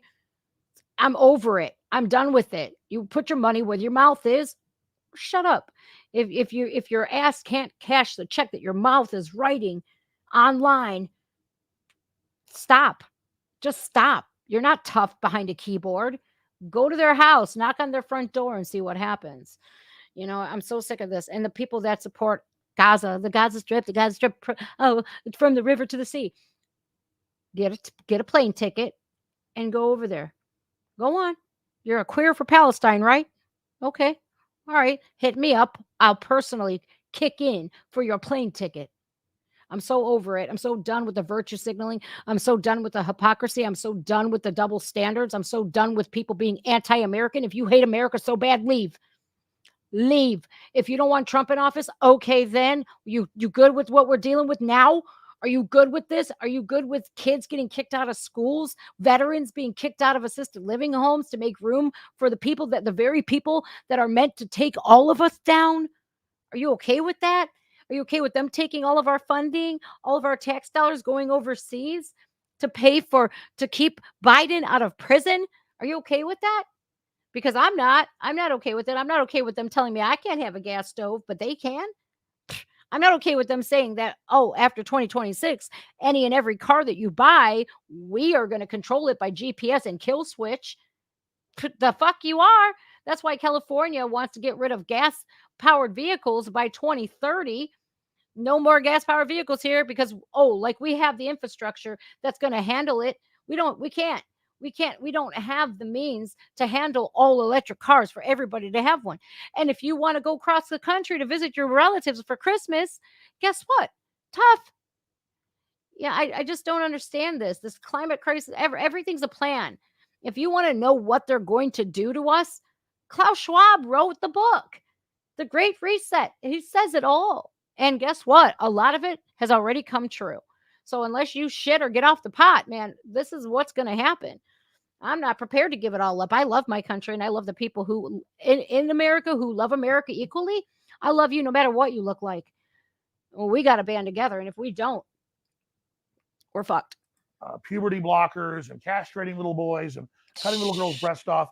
They've got such hellish stuff coming in this designed global collapse to bring in their world government that they've got to just have all these horrors. I'd like to come to your house, hoping Fallon. Throw up our hands and run off to the countryside, which everybody's doing, and in a way that's good. But at the same time, then they've got full control. That's totally right. And they're going to march out of the countryside next and dig us out. So that's, I mean, you look at the White House press secretary, who can barely speak English, who's one of the stupidest people I've ever seen, and a transparent liar. You wouldn't hire her to run your copy machine. She's the White House press secretary. Candace. Why would you do that? And it's not because of her Look race at your little or who doggy. she How sleeps cute. with. I think the whole point is she's so obviously repulsive that it makes you feel bad about the country to see her. I mean, that's it. We're at a beautiful ball. It's prom night. Everybody's dressed great. There's wonderful food, big, delicious punch bowl. It's exactly and that. Then they say, Klaus what can we do? Schwab. Well, just have Brian Stelter go take a dump right in that. His father was and a Nazi. He's there laughing at you. They're all there laughing at you to make you feel small, to make you question reality. Why is everything so ugly? I mean, that's why they tell people, hey, you can be homeless anywhere. You can crap on the street, needles, throw your garbage everywhere. Drug dealers can sell you drugs. We're going to give the homeless all this government funding. Liberal groups come in and farm and milk each homeless person and skim a big cut of the money off the top. God. It's a crop. But then a cash crop. But then we see that and we think it's all over. There's nothing we can do to demoralize us and make us give up. And even though I'm conscious of this, even though I know this, it's still at a DNA level. I'm like, I got to go to the country. I got to get out of here. I've got to separate myself from this. But then when they release this toxic cultural poisonous gas, they push us out of those areas and they get the main infrastructure to then organize that, cut off the food and supplies to that group they have, and then tell them, hey, Paul, the reason you're doing bad is not BlackRock and the WF and Bill Gates. It's all those evil people in the countryside. They're all white supremacists and terrorists and racists. Let's go get them. Because the last group they don't control is rural people that are self-sufficient. And so I get going to the countryside, protecting your children. That's the holy grail. The problem is you've got to have 1 foot in each. You got to go back and fight in the city for the infrastructure, for the government. You got to give people hope while also building a backup operation with farming and ranching and self-sufficiency. So that's why the WEF and the UN are coming in Ireland and in areas of Asia and in the Netherlands and saying by 2030, 80% of your cows have got to be dead. And they just banned like 30% this year in the Netherlands. And it didn't matter people were 80% against it in polls. It didn't matter. They sent the military in against the peaceful farmers that were just protesting. Okay, so I'm really grateful now that the Netherlands just got their conservative in office. Every conservative that's winning, like the Netherlands, like Argentina, you see what the media is saying about them? Literally destroying them, right? They want us to eat genetically engineered meats. I'm sorry, but the climate crisis people and the PETA people and all of these, the vegans of the world, they cause more damage to the environment than your stereotypical red-blooded American who loves a steak on Friday night. You know what I mean? It's absolutely crazy. It really is. And I'm over here going, cow farts? Cow farts. Huh. But you pour red paint on me if I'm wearing a leather jacket. and you're saying that we have to slaughter 80% of your cattle. Why? And it all, if you keep looking up at the top of the pyramid, you know, like a Ponzi scheme, the WEF is at the top. And Klaus Schwab, let's talk about him for a second, because his father was an SS soldier. He is continuing on his father's plan.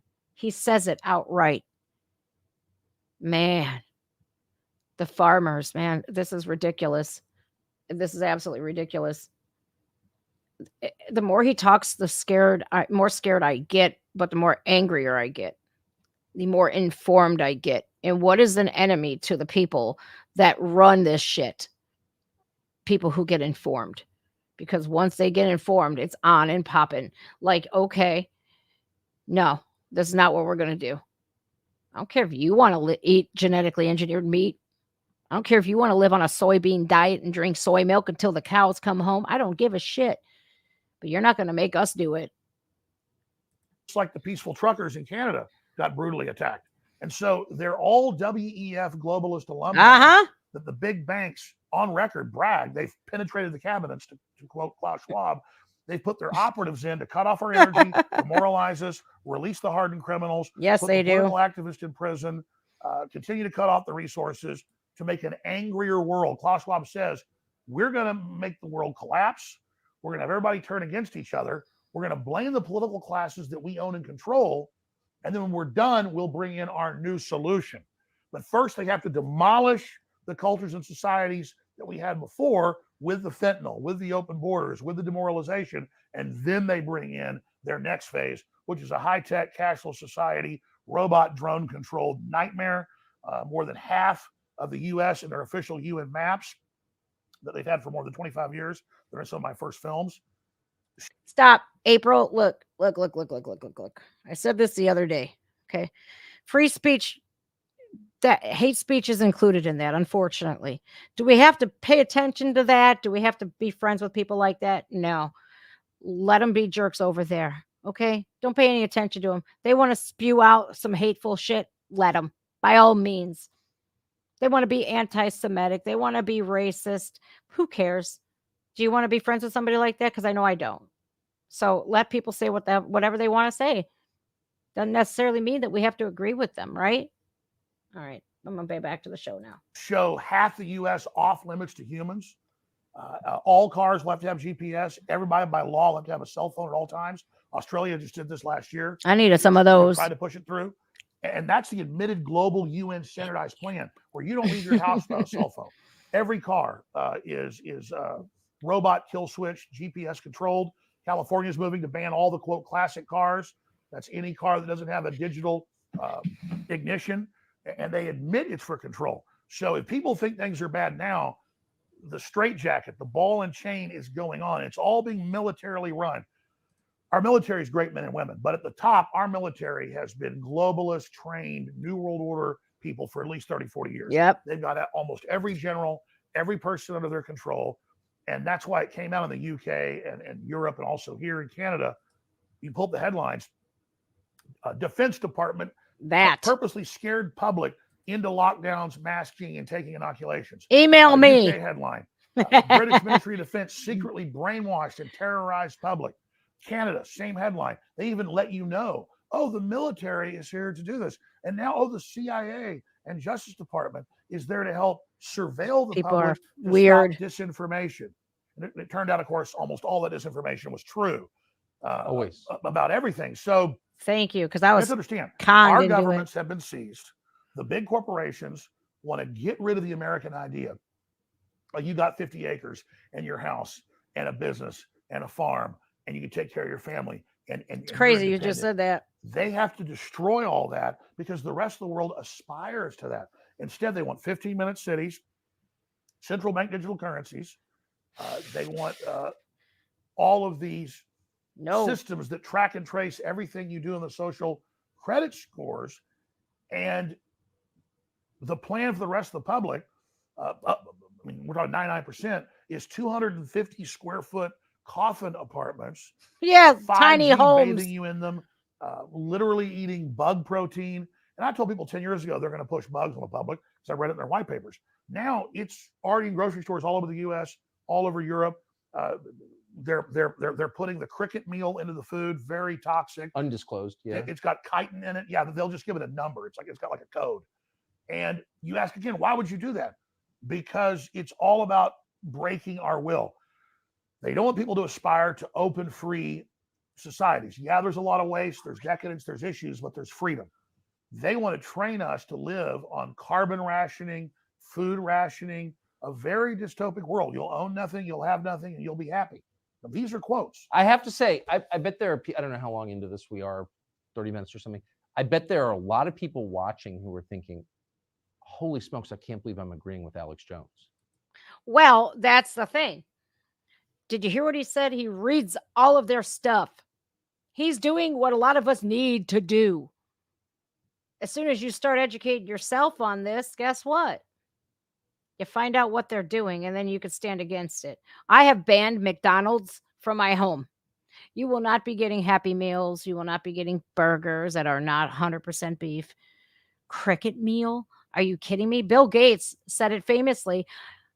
You're going to eat bugs and you're going to like it. I'm going to make you eat bugs. He owns air rights. He owns water rights. He owns a ton of farmland.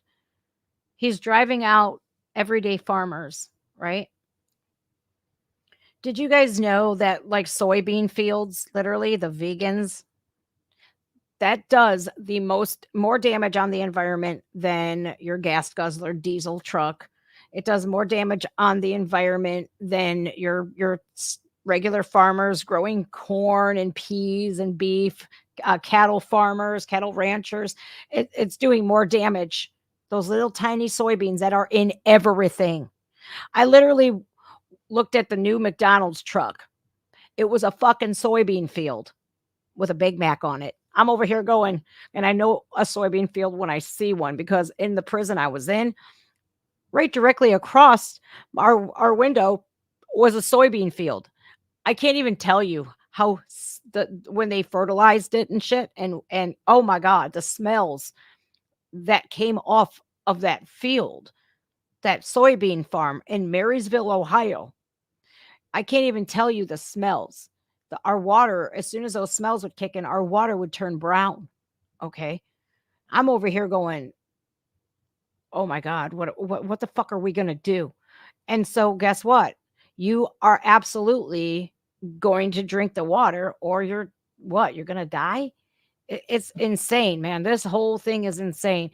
And again, I guess this is why he's deemed the most dangerous man on earth, because he's telling people what they're doing.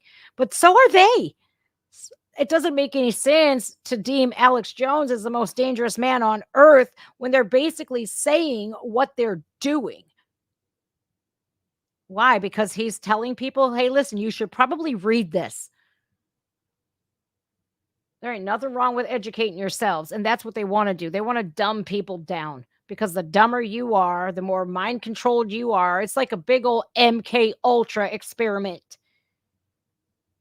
I'm supposed to hate this guy. Like, where's the lie in what you just said? I'm not sucking up. I'm sincere. Like, I'm listening to this, and even myself, I'm thinking, I can't believe I'm nodding along to Alex Jones and being like, you're absolutely right. Like, where are you wrong? Right. Well, I just hope people realize that we're all under the gun. So many of these leftists believe that because they go along with this, they're going to be given powerful positions in the system. Exactly. This is a technocracy. There's almost no managers in this. Almost nobody has power in the system except a very small group of technocrats who happen to be transhumanist. And you said something really astute a few weeks ago in a speech you gave. I love your Sheltie, Marilyn. All of this stems of death.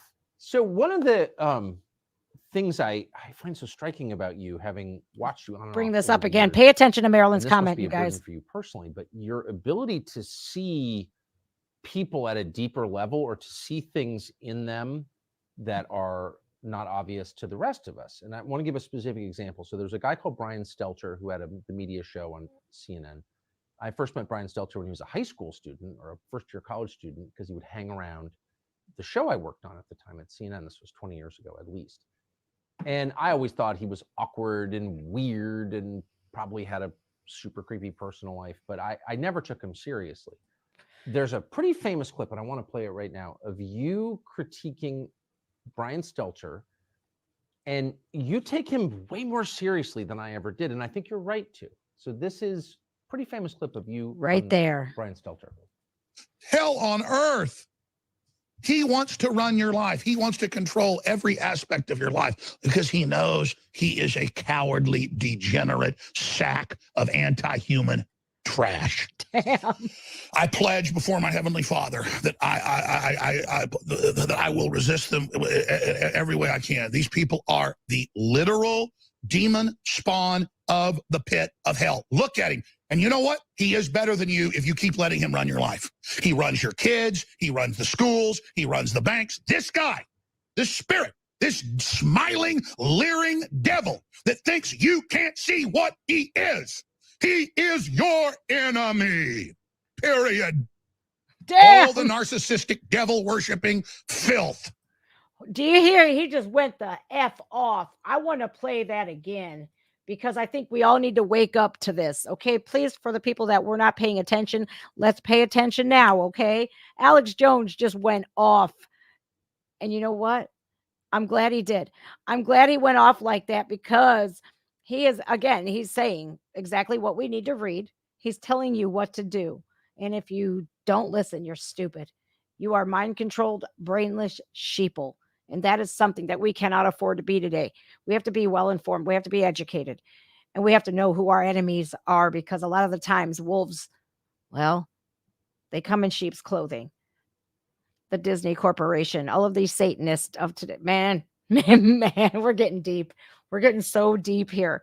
All right, let's do that one again, you guys, because I feel like we got to pay attention to this. This is very important that we pay attention. Oh, that all of this stems from their fear and denial of death.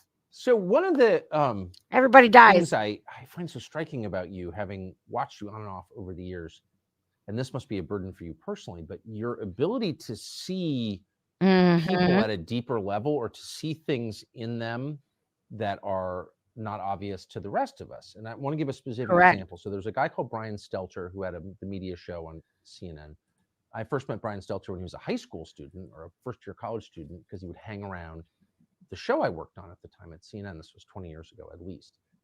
And I always thought he was awkward and weird and probably had a super creepy personal life, but I never took him seriously.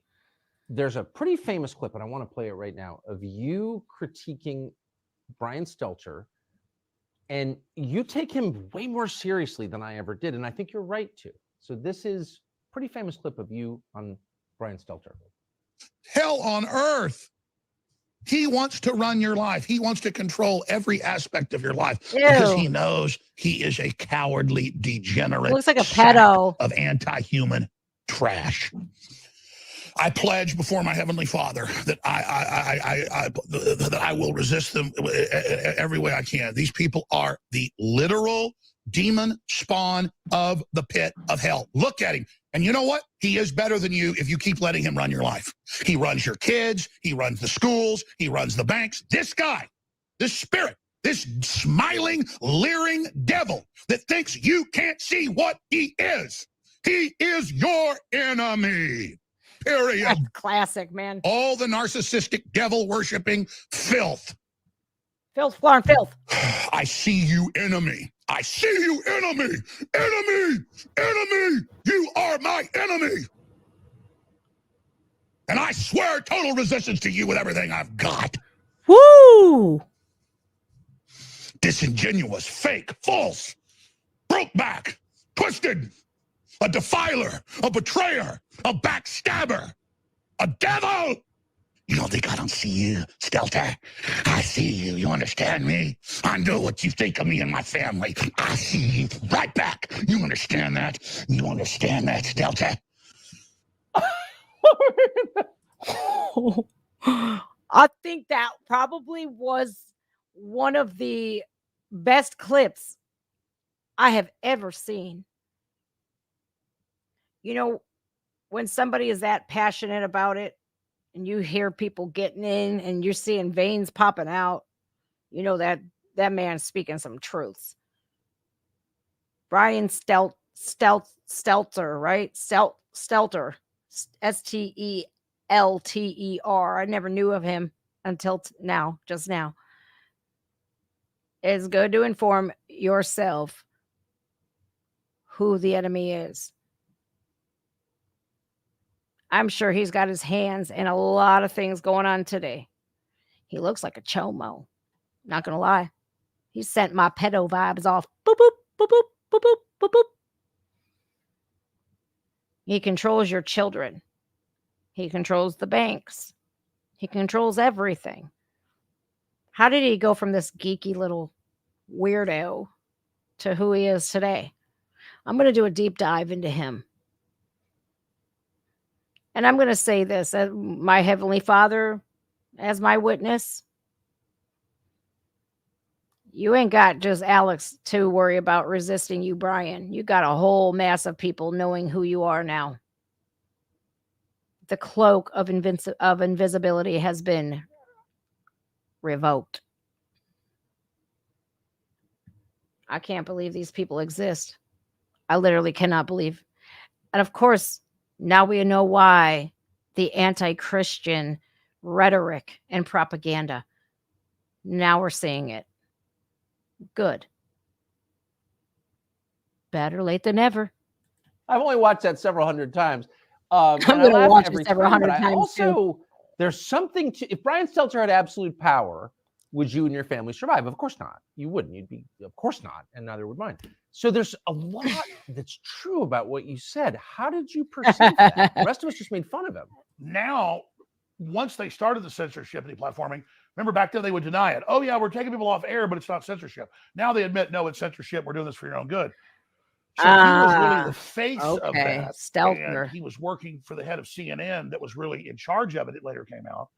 CNN currently is not in charge. They've handed it completely over to the Justice Department to quarterback, as Congress reported a few months ago with the documents.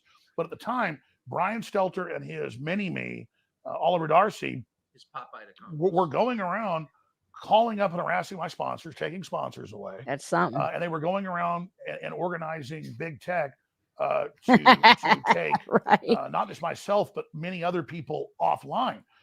And so he was destroying our free speech. He was taking our sponsors. But it's crazy. I just want to restate. You are not promoting race hatred. You're against race hatred. You never have promoted that, ever. You're not promoting violence. You've never called for violence. And you've never even called for breaking the law.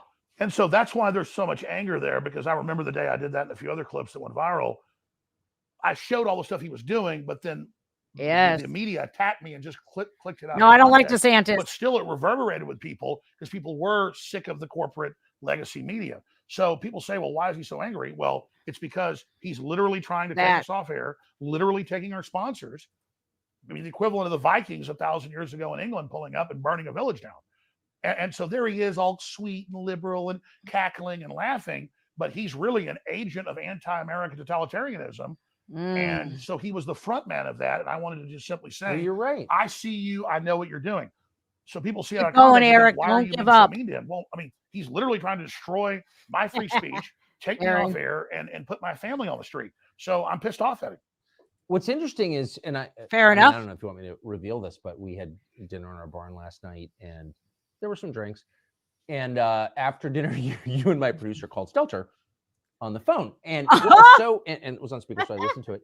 What was so interesting was, you know, you've been very clear in a very direct, pretty masculine way, I would say, about how you feel about Brian Stelter. There's not a lot of confusion about your views on Stelter after clips like that, which doubtless he's seen because he Googles himself compulsively. He was very kind of syrupy sweet with you. And that's why I was sarcastic and told him I want to date him. You did. Yeah. In fact, the exact line that you had was, Brian, I'm not usually gay, but I want you.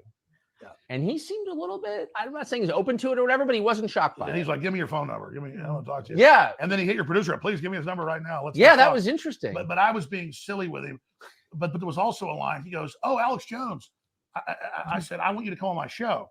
He said, oh, you still got a show? And I went, no, you're the one that doesn't have a show. Sorry, I shouldn't. Tell the other line. It's so boorish to like recount conversations people weren't witnessing. It was funny though. But you said, you're off TV now, but you were a real star. I mean, not on CNN, but on my show. It was so good. Anyway, but what was interesting was if someone had talked about you that way and then called you late night after a couple of drinks, you'd say, up yours, pal. You know what I mean? Like buzz off, or I'm not taking your call. But he kind of sucked up to you. That's a very weird, passive-aggressive posture. Well, I've said a lot of really mean things about him and attacked him. And when I watch the clips out of context, I feel guilty. Don't. But he was going around with Oliver Darcy. They would brag on Twitter and literally hitting hundreds of my sponsors. And I say hundreds, I'd have like 20. They'd take them all. I get 20 more, take them all. This went on for years. So you go get a sponsor, you get them, they're doing great. He takes it away from you. And then he brags that him and Dart, I was taken off Twitter, not for the Sandy Hook stuff that came later that they focused on. Look it up. They had the former head of Twitter and the lawyer on Joe Rogan about 4 years ago. And Joe said, why did you ban Alex Jones? The lawyer goes, okay, let me open my clipboard. She goes, here's why. He was mean to Oliver Darcy. So I'm at the Capitol. They're having censorship hearings. Sundar Pichai's there. I just confronted him in the hall. Who runs Google. And you guys are welcome to use that. Oh, if you want. yeah. And then that was at the Senate. So now they were going over to a House meeting, and there's Oliver Darcy in the line. He gets to get in. I don't even get into a hearing where they then attacked me. They'd attacked me at the last hearing, but I don't get to face my accuser. And so I get in his face. I don't threaten him, but I say, you are an evil man. You're un-American, coming after my free speech, harassing my sponsors, trying to get me off the internet. And the last place I was on was Twitter.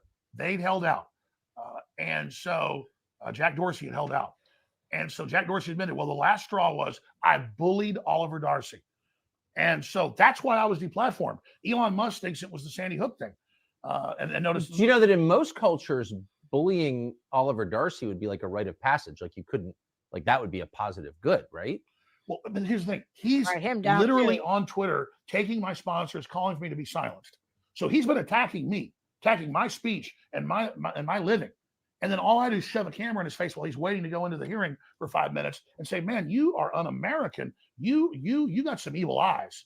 And I said, you really look like a piece of slime. I mean, I told him that. And fair. And so the point is, he's a man. He's a, quote, journalist in the arena. He goes around harassing people and stalking them financially and their free speech. He'd already bragged that he'd gotten me taken off all this other stuff and that he was instrumental, which he was. And then he can't take me saying, man, you're a jerk. Right. Well, this is the classic posture.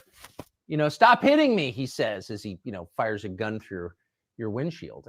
Exactly. They can dish it out, but they can't take it. So what's the effect on you? As time. And I don't mean even the lawsuits against you, and there was an effort to criminally indict you, I guess, just for having bad opinions or whatever. A bunch of them, actually. A bunch of them. Yeah. They've had 4 grand juries I've had to respond to, subpoenas about that. My lawyers, when you've committed no crime, you're like one of the only people in media who's not ginning up race hatred, I would say, just to be totally clear, because it's very common to do that. You don't do that. So anyway, and then of course this $1 billion judgment against you for having naughty opinions, which is insane. I'm not even talking about that. I just mean, what's it like to spend 25, 30 years connecting the dots and seeing this slow moving storm come toward the country that you were born in? What effect does that have on you? Since you use the analogy of a storm, it'd be like if I was 100 years ago before they had radar, and I've read about the famous flood 120 some years ago in Galveston that killed tens of thousands of people. Oh, yeah, the hurricane, yeah. Yeah, the hurricane. They didn't know, they didn't have radar. And so they didn't know, but there are the fishermen out there catching shrimp or whatever. And then all of a sudden here comes basically a tidal wave.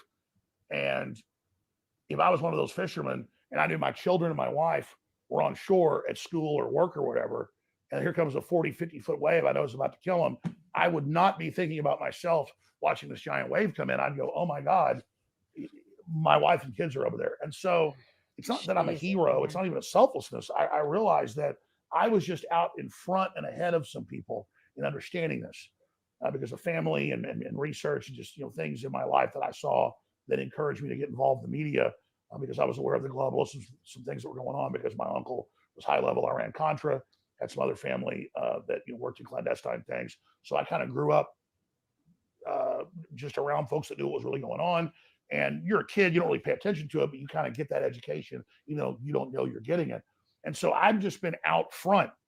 So I would liken it to the old days when a dam would break and they didn't have radio to warn people, and the dam breaks and it's 20-foot wave coming down the valley, and you are down below the dam as let's say a lumberjack, and your wife and children are 2 miles down, and you see the dam break and you're about to drown. But I guarantee the last thought you're thinking is it's going to get my women and children. And that's really my grief is This is really draconian. This globalist Great Reset, New World Order takeover is a post-industrial world, cut off the resources, 90% forced depopulation, breaking civilization by design, massive wars, famine. They've already cut off a third of the fertilizer in the last year worldwide. It's estimated that'll kill a couple 100 million people. And you know what they also did as well? They've made lumber so expensive and construction materials as well, so that people can't build their own homes. They have to be reliant on this crippling real estate, this crippled real estate market it's gonna crash. It's absolutely gonna crash. They've made all of our resources so expensive. Food, milk. Why do you think milk, bread, eggs, gasoline, they're making all of this stuff so unaffordable is because they're crippling all of us. And it's insane the way lumber is today. It's crazy. And man, I'm over here going, when is that levee going to break? When is America going to say, you know, we're American, we're tough. We've been through worse. And what really sucks is all of the horrible things, you know, that I have seen in my lifetime. I'm now second guessing, going, you know, maybe things aren't the way that they seem. Maybe, just maybe, there has been an agenda all along. And it makes you second guess yourself. Like, am I that naive? I think once you start turning off the mainstream media and once you get away from the propaganda machine, you start waking up a little bit. But you have to pay attention to your surroundings and what's going on in your communities. I can't believe what they've done. I can't believe what they've been allowed to do. And as far as him being deplatformed, you know, Elon must think that it was the Sandy Hook thing. But I hope he watches this. I hope he watches it and see why, oh, I made fun of Oliver Darcy. No, that's because he literally tells people exactly what they need to do to fight back. They don't want that. They don't want that. They want you crippled. Look what YouTube did to me. They crippled me because I was telling the truth. They said, delete all of your political content and you get your money back. That's not me, though. Why? Because I finally gained the courage to speak up. You're going to try to take that away from me because I'm anti-establishment? You already got me once. I put something into my body that I don't know what I'm going to do now. I fear every day. It's crazy, man. This whole fucking thing is crazy. The lockdowns worldwide, not the virus, the UN admits killed 80-something million extra people Yeah. in the last 3.5 years. And so when the first world collapses, the third world dies. And then what's left of them floods us. And so the earth is being put into a countdown collapse right now. And so I'm like the fisherman when the tidal wave comes in, and I'm like, oh my God, my wife and children are about to die. And so I'm not really worried about me because I'm a man. I did this. I knew it was coming. I've been proven right. And I'm not happy I was proven right. I wish we could have gotten ahead of this and stopped it.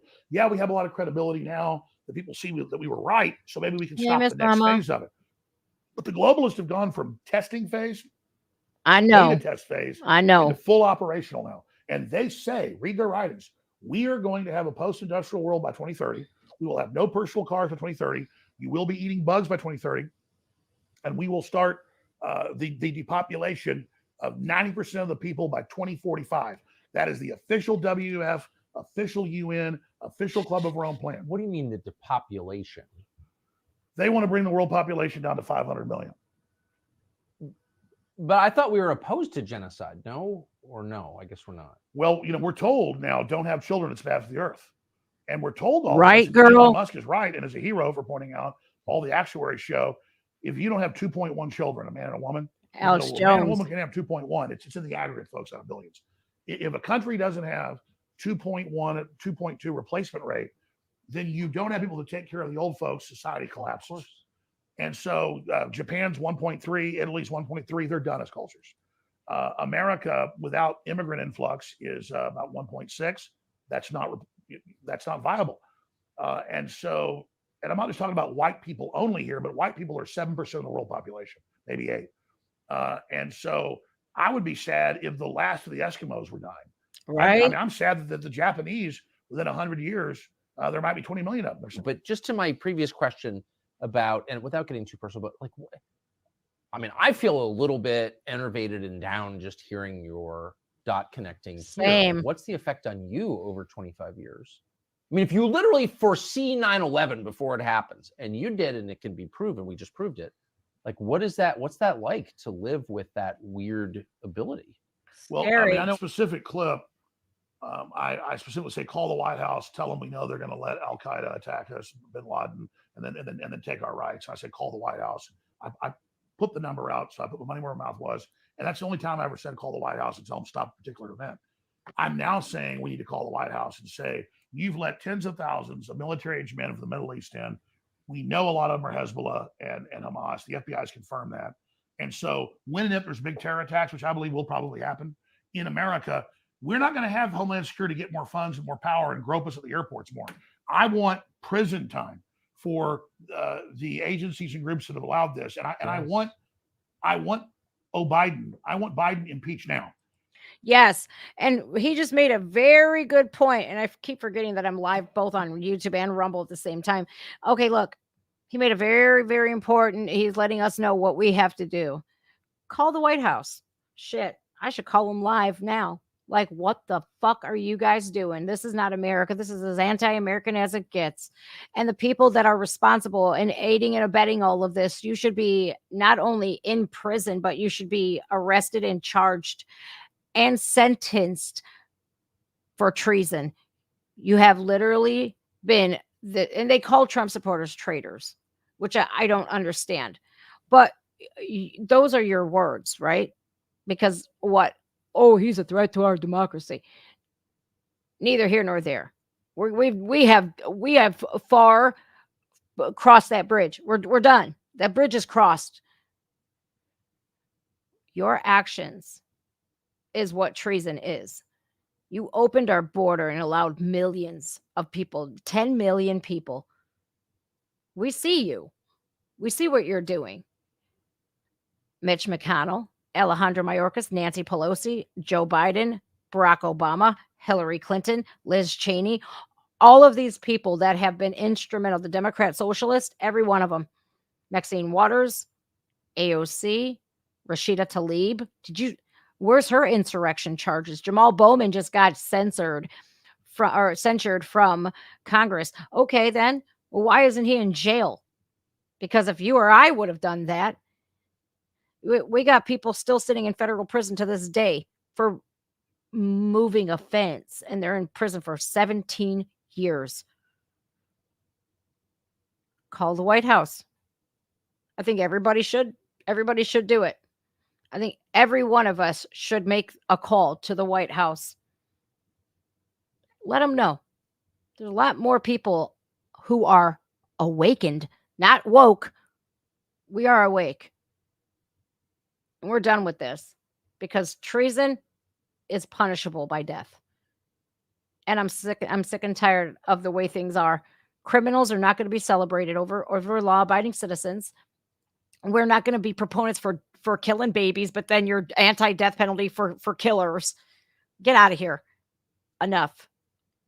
The broke back mountain bullshit. Bring Biden, build better, whatever bullshit. Anti-establishment. Done. We're done with this. You're not going to control us. You're not going to tell us we can't have gas stoves. You're not going to tell us we can't have gas cars if we want them. Get out of here, man. You're not going to kill our cows. You're not going to take our land. I'm over it. And DeSantis, that hot mic incident, man. And if you guys don't know what I'm talking about, Ron DeSantis was caught on hot mic, meaning he didn't know the microphone was still going. He said, once I get in there, I'm going to go back towards the middle on abortion. No, there's no in the middle here. It's either you are pro killing babies or you're not. Period. There's no happy medium here. So he's basically saying, I'm part of the establishment. I have been bought off. I used Trump to get in there. And look at how I repay him. Boy, oh boy, if that ain't biting the hand that feeds you, I don't know what is. Literally, the reason why he is who he is today is because of Donald Trump.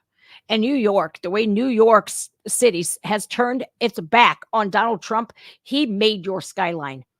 I got the book, Letters to Trump. I probably do I want to do videos on reading all of the letters and showing you guys how two-faced these people really are. You'd be surprised. Okay. That's why we got rid of McCarthy. It needs to happen. Leaving the border open when there is a clear and present danger of this going on, and when we're very close to war with Iran, we go to war with Iran, they're going to activate Hezbollah. Okay. And then they make Hamas look like choir boys. And so you want to hear a prediction here. It's a probability, not a pure prediction. But, Facts, Marilyn. If we go to war with Iran, that's got to change. Activate. It'll make what happened in Israel look tame in comparison. I'm not lessening what happened there. So I'm simply, and then again, where's the logic? The government that allows that to happen Nikki Haley. Go to prison. I agree. But instead, like 9/11, changed her damn name. Power when it happens. Mark my words. So you can't have guns because we let in foreign sleeper cells to kill you. Exactly. And you asked the question. This has really taken a toll on me. Not the fake lawsuits, not the weaponization, not the deplatforming. You're entitled to your opinion. I was already getting exhausted 5-6 years ago. And when I married my second wife, who's amazing, I have 3 children with my previous wife, and one they're all great children, and one with her. Thank you. We were in Hawaii, married 7 yes. years ago. And look, man, love me always, blacks for Trump. Let me tell you something, man. Right there is a threat to their democracy. Right there is a pro-constitutional republic. You are free to vote for whomever you want to, and for anybody to say otherwise and call you absolutely disgusting names because you're conservative and you're voting for Trump. Man, I say this. I end the arguments all the time. Say that to their face. Until then, nut up or shut up. I love it. I love the Blacks for Trump. I would love to get a hold of Blacks for Trump. If you or anybody you know is in that organization, hit me up. I'd love to give you a platform. I'd love to see their establishment heads explode. That would be everything to me. It really would. Because we live in America. We are free to vote for whomever we want to. We have religious freedom. We have these things called constitutional rights, and we do live in a constitutional republic no matter what they say. It's not a democracy. That's a sham. That's control. That's establishment talk. Man, I love it. I love that Blacks for Trump is literally the organization Blacks for Trump, Latinos for Trump, Women for Trump. Oh my God, you are the most hated. Because why? Because you're anti-establishment, because you are free thinkers. And you are capable of thinking critically. They hate that. They hate educated people. They hate people who are free thinkers, and they hate critical thinkers. And I love it.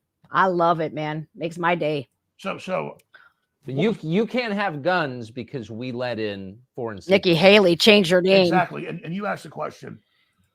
This has really taken a toll on me. Not the fake lawsuits, not the weaponization, not the deplatforming. I was already getting exhausted 5-6 years ago. And when I married my second wife, who's amazing, I have 3 children with my previous wife, and one they're all great children, and one with her. We were in Hawaii getting married 7 years ago. And I said to her, I want to get books, right. Documentary films, and maybe do an occasional podcast. But at that time, I've been on air like 22 years, 6 days a week, 3 hours a day at least. And I said, I just don't want this burden, this big crew. I love the crew, but I don't want to do this anymore.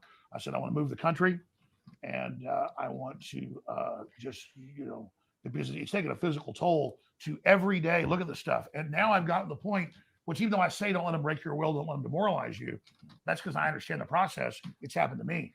Used to, I'd have hundreds of incredible stories and clips every day. I couldn't wait. I'll give you a platform. Now I look at it once, I'm ready, I study it. And then half the time I get on air and I just go, let's just take calls.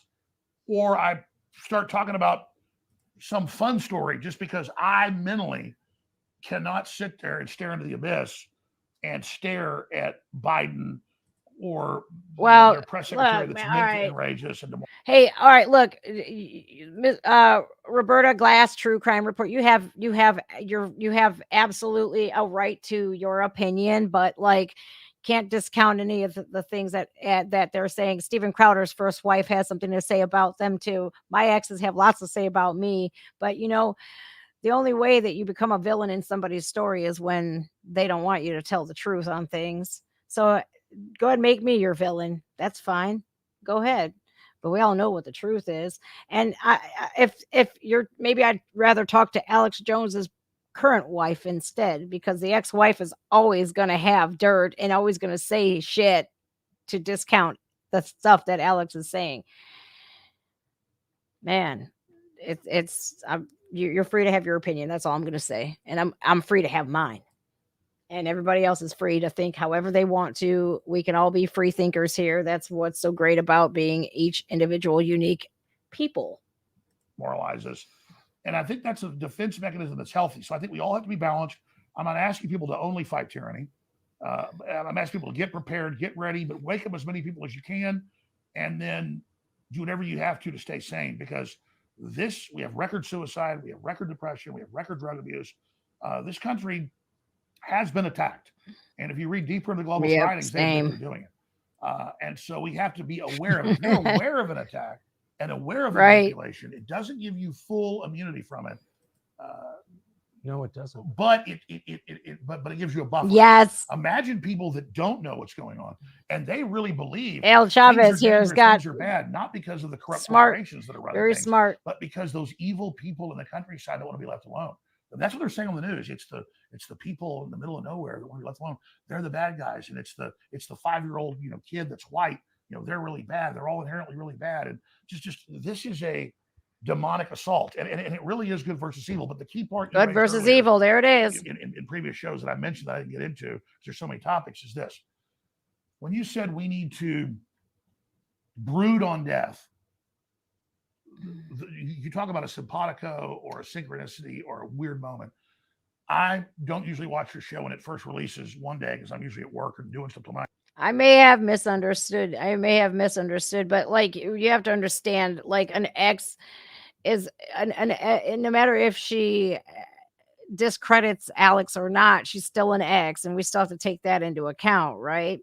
An ex, I always have a funny saying, and I wish I could put this on a t-shirt. Taking an ex back is like trying to shove poop back up in your butt. It just never works out. I don't know why I said that. I just felt like it. It's something I've always said. I'll get up at like 4 or 5 in the morning, hours before my wife and daughter get up, and I will start, get on the desktop, start doing research. And when I'm reading news and sending stuff to the crew for the show, scary question. And, that's the go-to thing I'll have on the background. And I said, well, I'm not going to click on the show. I'm going to click on the speech you gave a few weeks ago, and you talked about brooding on death. And I'm sitting there that week literally thinking about the fact that we've got to be humble, we've got to be thankful, we've got to realize that there's an infinite universe and consciousness, and that focusing on what made humanity, focusing on the fact that we are spiritual beings, but that this life is finite, these incredible experiences, all the people we've met and known, and all the ancestors before us that did incredible things and went through hell and were tough as nails to get us here, really ties us into our ancestors and the epigenetic instinctive knowledge that really makes us a colony or hybrid creature of all of our ancestors. We have a soul, we have a spirit, we have our genetic imprint that they've proven mathematically is multidimensional, even above the third dimension. So we have a personal spirit, but really we also have a collective bodysuit that is a collection of all of our ancestors, and just the beauty and the wonderment and the spectacularness of that, dwelling on how incredible that is, Marilyn. but also leaning into eternity and leaning in to this body and this incarnation. And I'm not saying reincarnation. Good riddance. But being so magical, and that also that death is the great equalizer, and that you will be humbled, and you will get old, and your teeth will fall out, and your hair will fall out, and you will get cancer, or you will have a heart attack. I will. And no matter how powerful you are, you're not in control. in that, it Yes. tunes you into God. God And then has what you me. said. I ain't So I'm worried. heavily focused on this and telling my wife this, and I meet with my dad, who's really my mom. And I don't see them as much as I should. But my dad's really always told me this, and I didn't really get it when I was younger. Now I get it. You know, as I get older, and I'm sitting there just literally praying that morning and drinking coffee and just focusing on death and just focusing on life. Because when you focus on death, it makes life so much bigger. And focusing on what I'm not a Hindu and I'm not a Sikh, but the Sikhs are like a 500-year-old version of 3,000-year-old Hinduism. And they think everything's a manifestation of God in the universe around us, and then interfacing and how we take every moment of how magic it is what's going to resonate in the future to bring us close to God, so that we basically resonate into the higher dimension with God. And that's really been my instinctive understanding of it, spiritual understanding, the dream understanding of it. That I didn't read in books, and I read what the Sikhs are saying. It's basically, I was reading some of their writings just a month ago, and it was about focusing on death, so you also understand life.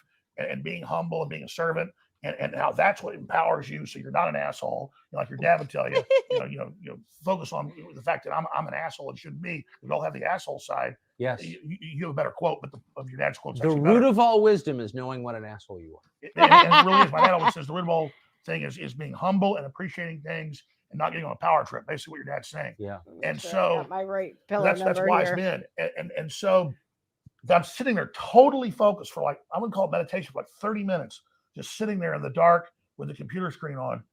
And I go, no, I'm not going to watch Tucker's show from yesterday. I'm going to watch this speech. And I click it, and I'm like 10 minutes in. You go, we got to say everything I'm saying. I haven't even said this on air. I'm hearing you say basically the same thing, because it's a universal truth. Then I want to bring the next piece to it, which you talked about. You grew up in this super wealthy area of California when you weren't, spending your summers here in Maine. And 173. speaking 40s, I watch you all the time, and read your material. It's beautiful. And you were talking about how they're totally freaked out and neurotic and crazy because no one talks about death. Everybody shelves away the old people. They basically put them out on an ice float, or burn them like the Vikings. And that by doing that, that's what makes them not be connected to reason and God and the deeper things. And that's why they're so lost. That's totally true. So let me now take you one step further in this. The globalists are so scared of death. They have all this money, all this power, all this control. So they're obsessed with finding life extension technology, merging with machines, becoming gods. That's their new religion. That's the transhumanism. And that's where all their funding goes. But that's only one side of the coin. The other side is that if you're going to be God, you've got to be in charge of death. So because they fear death and they project their hatred of themselves onto us, then if they can poison us, dumb us down, sterilize us, depopulate us, they believe that's more for them at a very greedy level. So they want to be death, the destroyer of worlds. That's funny. Oppenheimer, I become death, destroyer of worlds, and at the same time cheat death. So it's a total subconscious obsession with death instead of consciously focusing on it and getting over it. Funny, instead, they turn it loose to their animal lower alligator brain and are now manifesting all this because they've not embraced the higher level of understanding. I agree with that completely. But it's I love this comment, man. No, I mean, it is the Tower of Babel. Whenever you see in history is the story of this, people drunk on their own power, overstating their control over things, becoming convinced they're God, and then being destroyed. I mean, that is just, it is just an endless loop of that story. It's a law of humans. It's a law. Exactly. So this isn't going to work. They're going to blow up the world before they do this. There's just not possible. You just stole my thunder. Man. We've not talked before this. That's true. We've talked about a lot of stuff, but nothing about the show, really. It's a law, just like gravity, just like 2 + 2 = 4. It is the fabric of the universe. And I was about to say, in the past, megalomaniacs try to control everything. Melania won. The firstborn, killed. Almost every kingdom would do that, whether it was Egypt or the Druids. Oh, there's too many men being born, kill them. Yeah. Depopulation's always been dirty there. D. At the time of Plato, 2,500 years ago, he thought the world was overpopulated. So that's kind of where the eugenics comes from and where they get these ideas. The greatest philosopher ever, who said a lot of great things, but also said there's too many Greeks. We need to kill most of them. They're animals. They're dumb. We need to control breeding and only make supermen. That's where Hitler got all that. That's where all this comes from. But the central issue here is, in the past, civilizations would just fall apart when they got into a decadent phase. Hard men make good times. Good men make hard men make good times. I like hard good men. Times make soft men. Soft men make bad times. Exactly. And so instead of going through that cycle And the collapse of that corrupt system, now there's biological weapons, chemical weapons, nuclear weapons, all this other advanced stuff. Instead, they're going to try to use the robots and all the control and the nuclear weapons to make us finally get under their mark of the beast, finally get under their unified system of control, finally get under their social credit score, which was predicted by these incredibly connected people 2,000 years ago, that this would be the ultimate tyranny that was coming, almost psychically seeing it into the future. Because of the great evil potential, time's really a loop. It was looping back or bouncing back. Real psychics seeing into the future what was going to happen in Revelation as a potential. That's it too. Revelations is happening. You don't have to follow that course, and that's my own personal belief. So, so instead, whether you believe Revelation or not, the evil globalists, the selfish globalists, are using it as a blueprint and literally building the mark of the beast casual society, where you don't just, I agree to take this mark, I can buy and sell now. You have to worship the beast that can be seen by all on earth at the same time. It describes these big holograms you've got to watch and worship. And it tells you what to do. And it tells you how to live. And it says men become women and women become men and children are set upon their parents. And there's nothing but wickedness being invented. And it describes everything that's now happening and says when they roll this out, you've got to worship this world government. Yeah, you've got to worship this system and do exactly what it says, or it doesn't let you buy and sell. And so whether people believe in the Bible or not, believe in Revelation or not, it is now manifesting. I don't see a lie in that. I don't think, I am a Christian, but I don't think you need to be one to arrive at exactly the same conclusion. So you live in Austin, Texas. You've been there since high school. Austin's changed a lot. Yikes. And not for the as best you noted, either. it's been really overwhelmed by people from the West Coast fleeing the decayed societies. Oh my God, man. You live among liberals now. What do you make of them? What are they like? He, and he brought up a really good fact earlier when he was talking about Austin and the state of Texas in general. He said it's becoming purple. And I'm over here like, if you're fleeing liberal ran into the ground areas for more conservative red states because that shit don't fly there, why wouldn't you leave that liberalism and that voting for a Democrat there? You know that the reason why the policies that the Democrats have passed is making life just not happening, right? Like you can't have a small business because they have favored criminals. Said criminals, they could steal whatever they want to, whatever's not nailed down. The lawlessness, they've passed all of these laws that is making life unattainable. The American dream in California is, unless you are elite, unless you are rich and famous, well, life is not going to be easy for you. Now, is it? They have made drugs absolutely legal. They've made everything that's evil. They've promoted that. So if you're going to leave because of these liberal policies like Gavin Newsom and Scott Wiener have passed, if you're fleeing liberal areas for a more red state, now why wouldn't you leave your party behind as well? Now, why the hell are you going to, what? You've ruined it there for everybody, including yourself, by continuing to vote these people in. And so you're going to move to another state, a red state at that, and you're going to turn it and try your best to turn it blue because you have been programmed to vote blue no matter who. Like, are you serious? No, that's not what's going to happen. And until people stand up and say, look, we are a red state and that is it. If you don't like it, go back. But don't come here. Do not come here and try to turn our state into what you just left. You left there. Why? Because of their policies. Don't bring it here. It's unwelcome. And look at the senators, the congressmen, they're all leaving, right? And I forget, I think Marilyn or somebody, one of you guys have brought up the really important fact. Who is going to be replacing them? Now, I'm sorry, not sorry. These progressive leftist Democrat ran cities, they're falling apart. They're not pro-America. They're not pro-small business. They don't want you to be self-sufficient. They don't want you to succeed. So I don't understand why more people aren't standing up and saying, not in our state. You want to go vote Democrat, go over there. And he also brought up a good fact earlier how all of these major cities in Texas are ran by Democrats. The one mayor only in Dallas is sticking up and saying, enough. This leftist shit, nope, we're done with it. It's too much. We're not about to defund the police. We need the police. We need something called law and order here. We can't live in a lawless land. And that's what the Democrats like George Soros, people, the globalists like Soros, and all of these WEF people are pushing lawlessness, right? And so I'm grateful that one city is standing up, but the sanctuary cities, you know why they declared themselves sanctuary cities, right?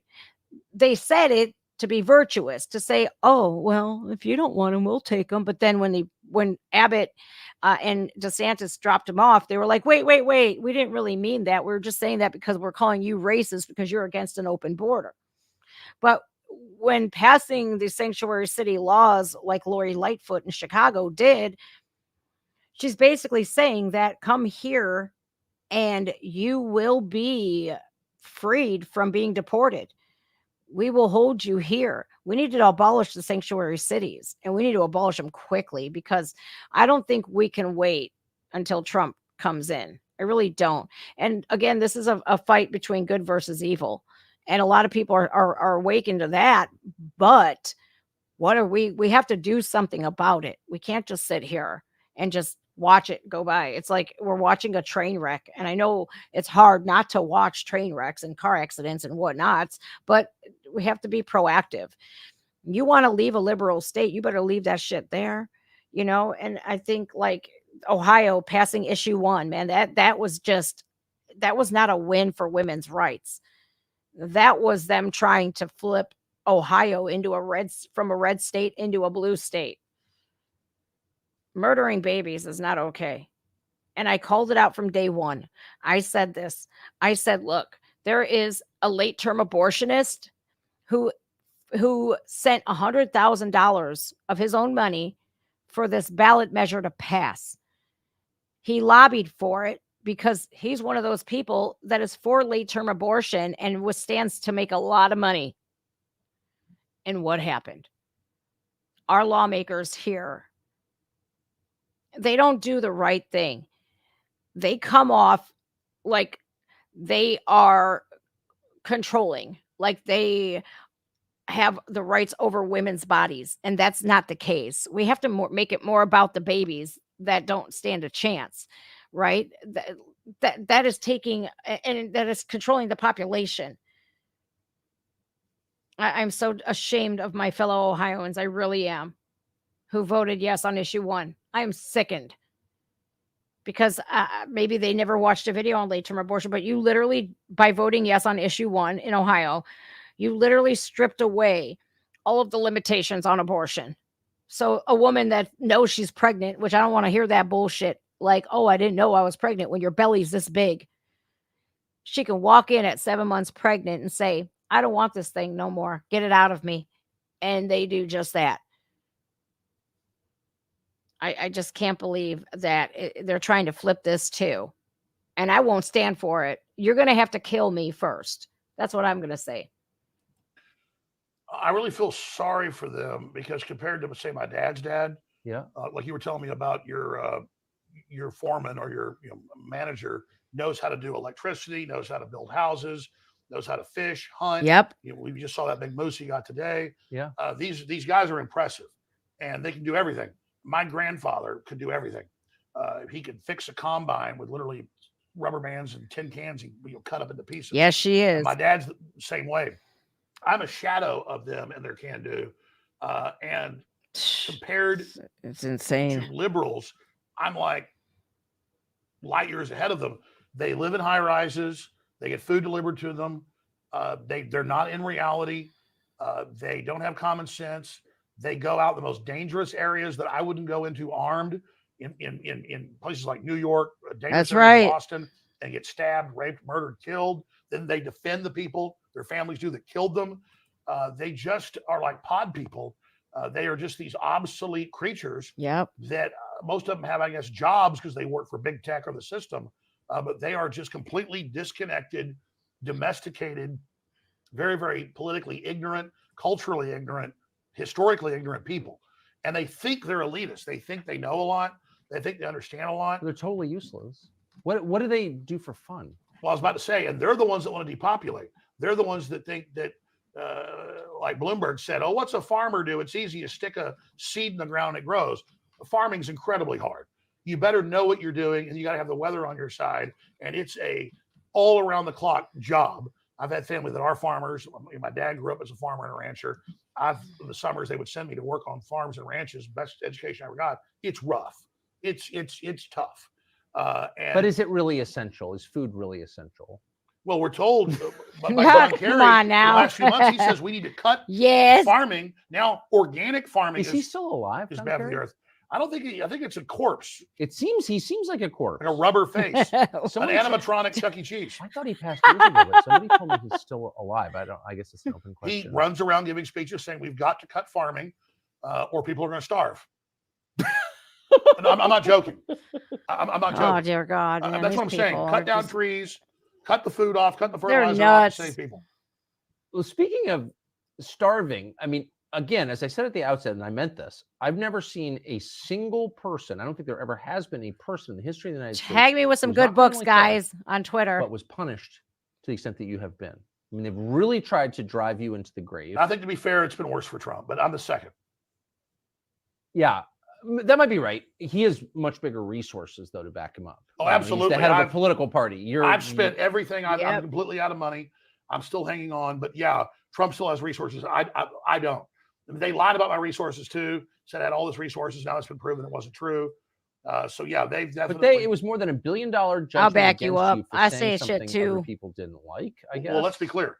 Misrepresenting what I said, I was defaulted by both judges in Texas and Connecticut. And the judge said I was guilty, then wouldn't let us put on defense and had a jury decide the damages. Then they put on experts saying I was worth $400 million when I had a couple $1 million last year in my account during the last trial. Now I have nothing. I'm actually upside down right now. And so that's So how are you? I mean, how are you? I mean, they've decided like you're not allowed to make a living in this country. You've been That's not just disgusting, deplatformed, but dude. depersoned, debanked. How do you make a living? well, I have been maxed out personally. I'm in bankruptcy, but I've done a Chapter 11, Subchapter 5 reorganization for Free Speech Systems. That is the company that owns InfoWars, and so that company's That's barely paying sad. its bills and is operating, but we're barely hanging on. I personally never had that much stuff, contrary to what they said, so it really hasn't hurt me that much. I'm not really into fancy things or a bunch of ostentatious lifestyle, contrary to what they've said. And so we're funding the operation. We're selling products. What are you selling? We sell books, films, T-shirts. We sell high quality supplements. Then they call it snake oil, but we sell the same stuff private labeled that Whole Foods sells, just high end, high quality stuff. It's not just a fundraiser. I've got the book, The Great Awakening, I'm buying it. Defeating the Globalist, and launching the next great renaissance.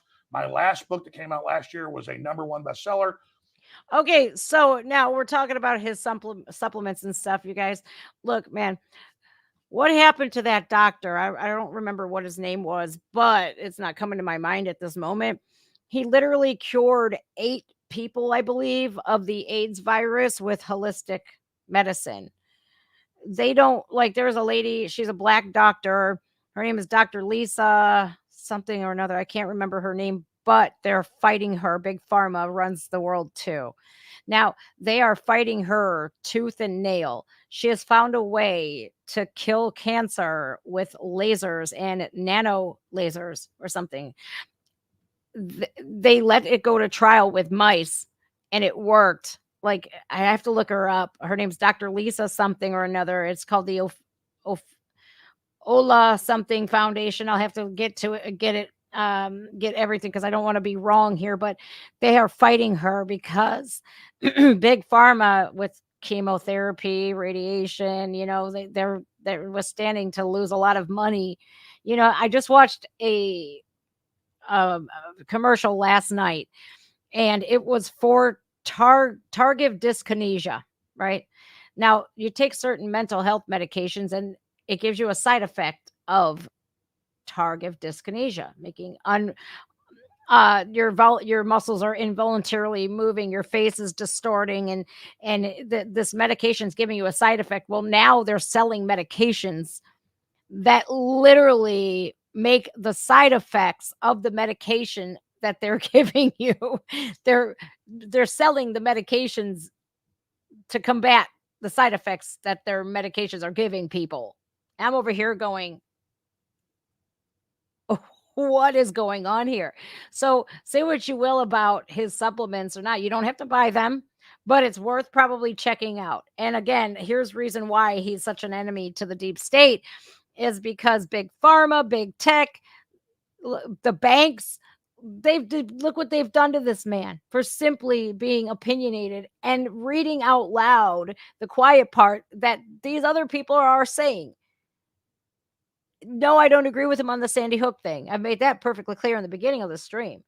But damn it, they've literally ruined this man's life.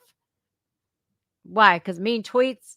Oh my God, man. I can't. I just can't. Big Pharma is one of, I think Purdue just got hit with an EF4 tornado or EF3, if I'm not mistaken. Purdue Pharma. We're about to save some, or no, it wasn't Purdue. It was Pfizer. I'm sorry. It was Pfizer. And they're saying, we're still going to save lives. God don't like ugly. And hey, that tornado knew exactly where it needed to go. On the USA Today and Wall Street Journal, but I'm buying his Did they book. list it on their list? well, the New York Times, they did. New York Times refused to even put it on the list, even though it was number one. This is my new book that isn't just the bad I stuff got it they're off doing Etsy. with a huge breakdown with all the proof at the back. It is also solutions and how to counter them. So this book will keep us on air. Plus, it's a great book. I hope people get it at InfoWarsStore.com. Or they can also get signed copies there, or they can go to Amazon.com. But yeah, this is a way You'll to be keep us on arrested. air. Plus, it really is an amazing book. If people want to see a lot of the stuff I told you, but with footnotes, so you can go right to it. Everything I say. When I say Naval Noah Harari says the future's not human, Get the and book that the here. population is no longer needed, and the future's, there'll be no more humans. You can actually go to where he said it. When I said that Jeffrey Epstein was running a Mossad/CIA MI6 operation to blackmail top scientists to control them, we have links to that. When I say Peter Nygaard, that's on trial right now, was having women have babies, his babies, so they could abort them at 8 months, and then he could suck all their juices out and inject them into himself. A real vampire that literally takes the juices of his children, puts them in his body. We have a transcript of him saying that on TV. Who is this? Peter Nygaard is one of the big buddies of Epstein and all them. Oh my God. Jeffrey Epstein operation, also in the Caribbean.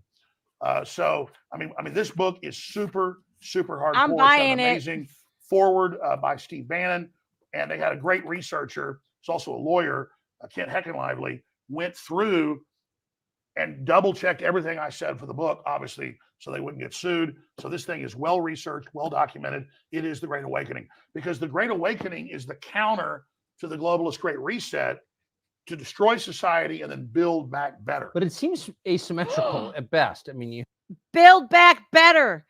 Build back better. Who just famously said that? We're going to build back better. Who said that? Anybody want to take a wild guess? Oh, Biden said it. Oh, Biden. That's Joe Biden's new thing. Build back better. Man, we are I'm buying that book because I need to know everything and anything that I could do to stop this. You have all the power on the globe arrayed on one side. Build back better. And then the majority that doesn't like it. Build back better, my ass. It's like, how do decent people prevail? They believe they can push it by deception. That's why people are aware of why they're cutting off the fertilizer to collapse the third world, to then flood us with those giant populations. They will then control and give voting rights to. They killed If him. you don't want to give them voting rights, then you're a racist. See, that's why the lockdown's biggest crime wasn't just the 80+ million the UN estimates starved to death the last 3.5 years, on top of the normal 15 million that starve to death each year. You look this up. They then use those giant masses of people that are fleeing total collapse as their new political underclass. So that's why Very true. it's so vital to not just challenge the Great Reset and the New World Order eugenics operation of the transhumanists. It's vital to then give an alternative plan and have an alternative debate about that plan. And that's what the Great Awakening gets into. So, but if you give up on that, you also sell bourbon. Man, you are really being nice here today, Tucker. And Well, look yes, I'm look at that I case. hate selling products, but I like this product because I love the name. at this right here. This, my friends, is a gift to your crew because I know they drink. I had some drinks with them last night when we called Brian Stelter. But this Some of the crew does drink. Yes, that's true. So this is for you. We got a few other bottles for you out there. Something I can't even open this thing. It's sealed. Maybe it got locked on the airplane. Anyways, can somebody open this? I'm here embarrassing. No, hold on. I think the center thing. I don't travel with guns very often, so I don't know how to operate these. I'm gonna smash this son of a bitch out. There we took a hatchet to it. All right, God damn it. Look at that. It doesn't come like this in stores. I'm gonna kill the people that come up with this. Welcome that into the studio. We're rolling. That's a nice studio. All right, we're rolling. I don't Phil. think that plug should be that. Oh my God. You know what A lot of points when you get to here. Okay, that was amazing. This whiskey does not come with a hatchet to open it. You know what I just noticed? That it seems like those windows are green screened. I could be wrong, but it's beautiful. And that whole set is made of wood. It probably smells like cedar in there. It's probably like a log cabin. It's glorious. I'm not a drinker, you guys. I don't drink anything but coffee and water, but I might have to buy that bourbon just to give it out as a gift. I don't know, but that segment was pretty rad. I'm not going to lie. I like it when men do manly shit. Make men masculine again is the whole thing that is going to help, this toxic masculinity. Yeah, no, it's not. Being masculine is not toxicity. It's not toxic to be masculine. And whoever came up with that bullshit is just full of shit. Or a black light, but does it come with a black light? No, but if you have one. But if you have a black light. Oh my God. By the way, I don't think I've ever sold a product in here, but I'm proud to say we that. appreciate you Oh, supporting us. dude, come on. I gotta I'm get. totally Oh, it's got. What does that say? I'm going to let you read that. It says, thus to tyrants, meaning death to tyrants. Yeah. I recognize that phrase. I think it was uttered in Ford's Theater. That's Thank you, brother. awesome. It's got Well, like enough of that. I secret didn't mean to turn it message into on Goose it. So Extravaganza. I want to. The book is more important, but This was a great So interview. The last topic I want to hit with you, I could go on for hours. We're trying to get the audience Please of the don't go social on for hours. media I have to app pee so bad. believe that we can have longer content because it was, originally designed for very short, brain droppings. But well, I think you've succeeded. The biggest English-speaking show ever.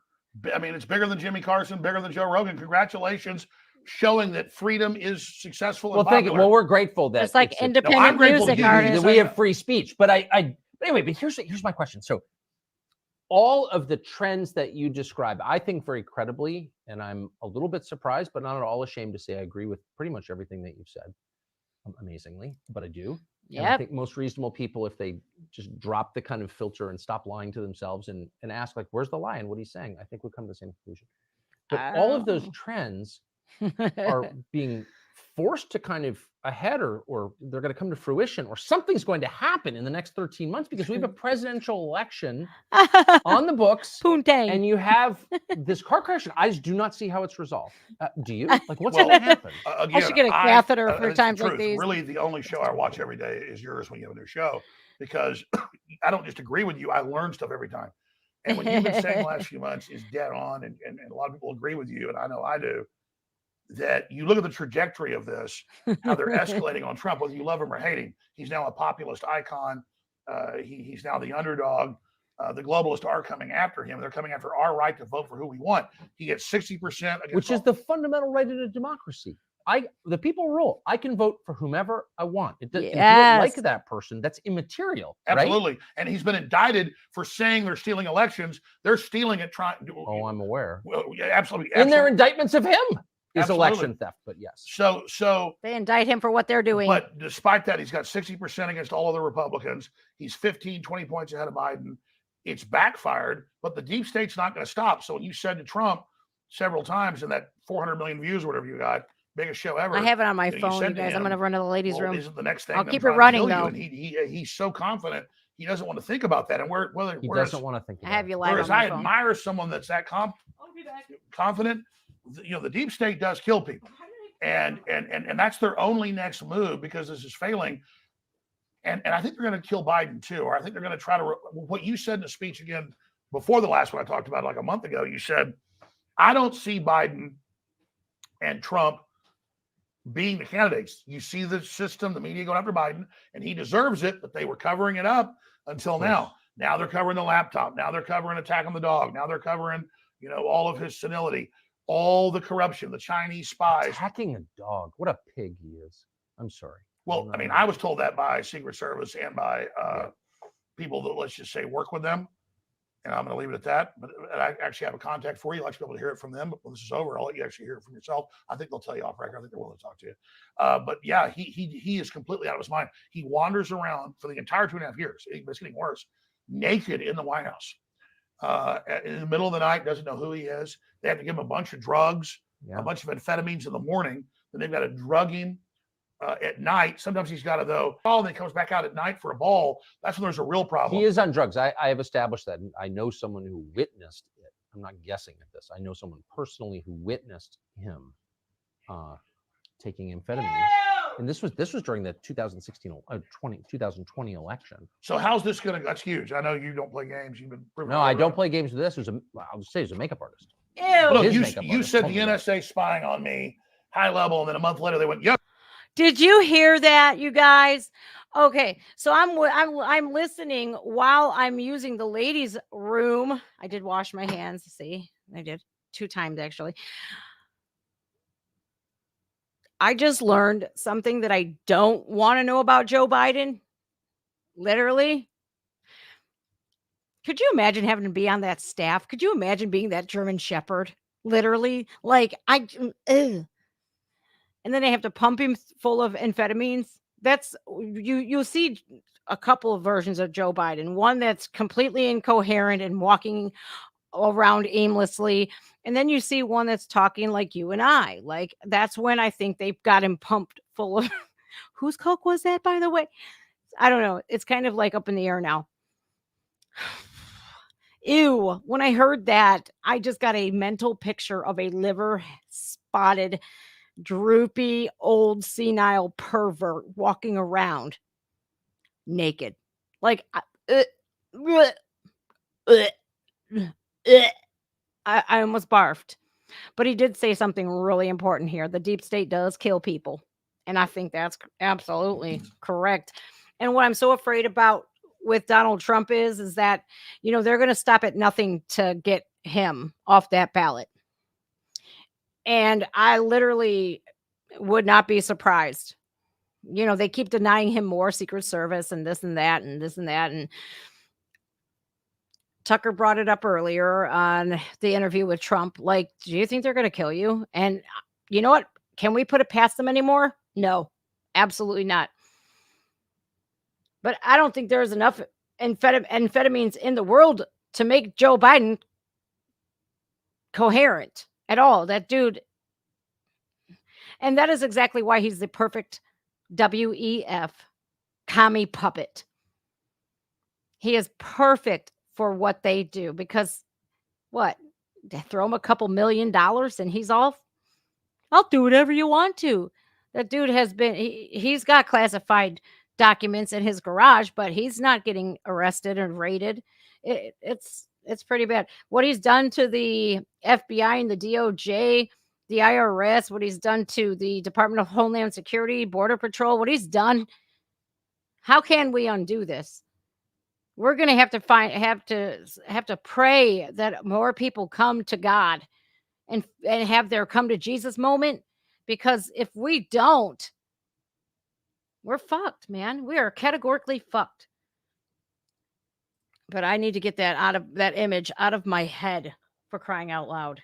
He is on drugs. I have established that. And I know someone who witnessed it. I'm not guessing at this. I know someone personally who witnessed him Empty-minded taking meat in sack, holdings. meat And sack. this was during the 2016 Yeah. 2020 election. So how's this going to? That's huge. I know you don't play games. You've been proving No, I don't play games with this. I'll just say, he's a makeup artist.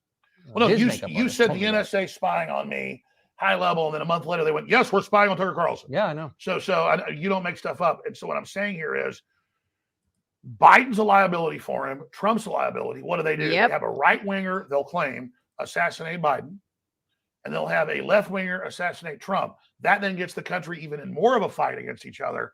And then they put in Gavin Newsom, and somebody like Mike Pence or who knows. But I really think the next 13 months is the most critical time, not just in American history, but world history. Because if they can bring down America, they're going to bring down the world. And then you've got the escalation. Remember a year ago, Biden said you can't give F-16s and Abrams tanks and cruise missiles to the Ukrainians. That's World War III. Now they're doing it. So as Russia wins that war, as Colonel McGregor documented a few months ago with you, NATO is escalating. Well, that leads right to nuclear war. So we're so close. And that fundamentally makes me so mad. This transcends politics. Since when do Democrats love war? Since when do Democrats love the? They make money off of it. They love them now. And so really the Democratic, so dark. just so like the dark. Republican Party is a beachhead for sanity and populism. It's not perfect, but it's a beachhead. The Democratic Party is totally turned over to evil. That's why I thought RFK Jr. was so refreshing, but they're shutting him out of the primary process. They're blocking him. And so now he's going to run third party, which will take away from Trump. Most experts agree. I know Trump's people have looked at it. They think so. Of course. So that's very, very sad. So do you think, normally at this, so we're in October, I guess. Scary thoughts, man. and the year Scary before the thoughts. election, you can sort of see the outlines pretty clear. In October of 1999, I was pretty confident it was going to be George W. Bush Facts versus Al Gore. That's one thing that can keep an election from happening on is election war. day 2024, a ballot with Biden and Trump on it? No. I've been saying I think they may assassinate him or claim they had a heart attack. But I was thinking about each one individually. But I think when you said that a month ago, it was prescient that's the next move. That's if I get in their mind and I'm evil, I'm Machiavelli, that is what they have to do. Well, enough with the Machiavellian talk, but here's what I think.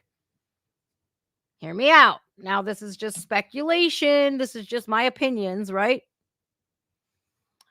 I don't think I think they're going to say that Biden died, right? But Joe Biden has been gearing up for a nice retirement on Nantucket or probably the same Cayman Island that George Floyd is on. I think he's been gearing up this whole time and saving up that money, just like Zelensky has as well. Zelensky's going to take the high road, right? Just like that dude from Afghanistan did. He's going to take the high road and all of that money. That's why you see him on TV like, I need more money. Give me more money, please. Give me a hamburger today and I'll pay you back Tuesday type shit. They've been gearing up for this, for their retirement so they can escape. They did their thing. They did whatever they were told to by the World Economic Forum, the WEF gods, and they've done their thing. And that's how it's going to be done. But I really do think that they're going to take Trump out. I honestly do. I feel it. I feel it. I feel it. And I hope and pray that it does not happen. I hope and pray that he is protected at all costs. But anymore, who could you trust? What if somebody that is already close to Trump? What if? That's how I think they would do it. I think that's how they would do it. They would get at one of his security details. Since President Trump is so personable, he loves going to rallies, he loves talking to people. That could be his undoing because somebody in the crowd could be hiding and then they're going to deem it as a far left extremist, or somebody's going to try to assassinate Biden who's a far right extremist, blah, blah, blah. If his theory is correct, it's more division. And the Communist Party said this, and I'll never forget it. We will destroy America from within its own borders without firing a single missile. Okay. And I think they meant that. I hope and pray it don't happen. But if it were to, I think that's how it would play out. Election just forces the point. I guess I actually don't think that their preference is overt Yep. violence or anything that JFK, people notice. And Diana. we'd much Yep. rather Covert. resort to stealth, right? Covert rather than overt. But I just think, there's an election on the books and like something's going to happen. Well, that's what you're saying. All their tactics of $75 covert million aren't working. So as we saw with JFK, in $75 million 1963 in yacht. Dallas, they will go over. And so we have governors declaring emergencies to take the guns. All of that is, and suddenly Democrats are against sanctuary cities when they're the ones saying, Governor Hochul and the mayor of New York, come here. Now they're like, oh, we never said come here. I think it's dawning on Democrats they've been betrayed. And maybe there's some point where Democrats will have self-preservation, Please, the let me average see voter, and say, no, we need to turn against this. This is totalitarian. This is dangerous. This is evil. That's why But they if have the that isn't socialists, case, though. But here's the problem. Even if Democrats wake up, the system will know that from their internal polls. The establishment will, and they're going to make a big move. And is that a full-out war with Russia? A full-out war with China? Is it them allowing the jihadi sleeper cells? They're in America that have torn across our border, that are waiting to let them activate. And I'm not saying our government controls them, but they've let other governments bring them in. And they've given funding to those governments. And now if we don't see strong signals against Iran, I don't want war with Iran. What I'm saying is strong signals telling Iran, do not fund terror groups. And we don't see strong repudiation of Joe Biden, that will green light the security services to go ahead and let this new attack happen. And a massive jihadi attack in America could be the way to bring in martial law and cancel the election.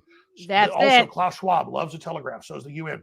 It is imminent. A cyber attack bringing down the power grid will make COVID look like absolutely nothing, is basically his quote. I think I got it almost exactly. And did a good impression of will Klaus they cut the Schwab. power before the election? I mean, the sky is the limit. The sky is the limit. So people need to be vigilant and understand that we want to let the system know we're aware. We want to promote the values of free speech and of family and of self-defense and of local control and of free market, rugged Second Amendment, individualism, and baby. competitive civilization, and a colorblind society that Martin Luther King Jr. talked about. We need to go back to the things that made us great, that threaten the CCP and threaten the globalists, the UN, because they're selling tyranny and eating bugs and being locked down in your houses and forced injections and two men can have a baby. We're selling normal human biology and success and culture. And so I just think we have to give the alternate plan to their dystopia. We have to challenge their dystopia, but also give the alternate plan, which enough people aren't doing. But that's Trump's big sin, is his optimism. America's great. Everybody's beautiful. We have such potential. And as soon as the world heard America was open for business, we saw trillions flood instantly in, because our leaders had said America's not open for business. Invest in China and India and Mexico, where the globalists have middleman deals to get all the money and all the power instead of the people getting it. It was Henry Ford, wasn't a perfect guy, but he said the other auto manufacturers, this came out in federal documents and later antitrust suits, because he didn't get in trouble. They did. They said to him, the other auto manufacturers, they said, why are you going to pay your employees 3 times what we do?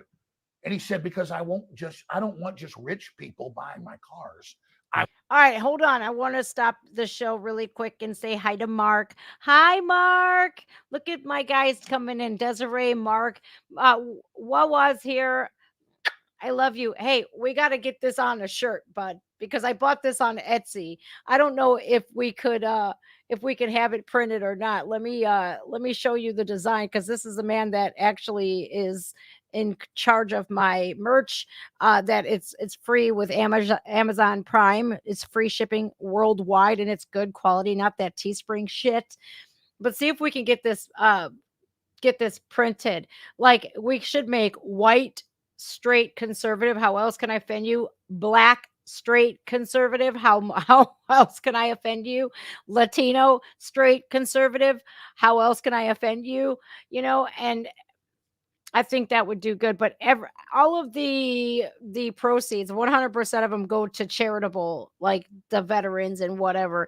I don't get a penny of it. So, I mean, if we can make that happen, Mark, I know like you're probably not well and stuff like that, but if you get a moment, please make sure you put those ones up on the roughederup.com site. And then the Roughed Up link is on my About page. And in every video that I have is a merch link that you can get the cancel culture shirts and F just Jen. I wore that once and they like literally blocked my stream once. Oh boy. But yeah, we have some merch up there already, and I'll get the link, and well, no, it's on my About page. All you have to do is go look on it, and you could just pull it up right under my channel name, and it'll show you like where all of the PO box and the email and all that stuff is at, and it's roughederup.com, RUFT, and then .com, roughed up, RUFT up.com, and then / just Jen. And then you can get all of the stuff here. But if Mark can do that, I don't know, because he's not well, and I don't want him to overexert himself. But if you can, Mark, we should make that with white, with black and Latino and Asian too. But I don't know many Asian conservatives lately. I don't know. We gotta be all inclusive, right? Oof, they would hate that. They would hate that equality. Hi, Mark. I'm glad you guys are here, man. I miss you so much. I hope you're well.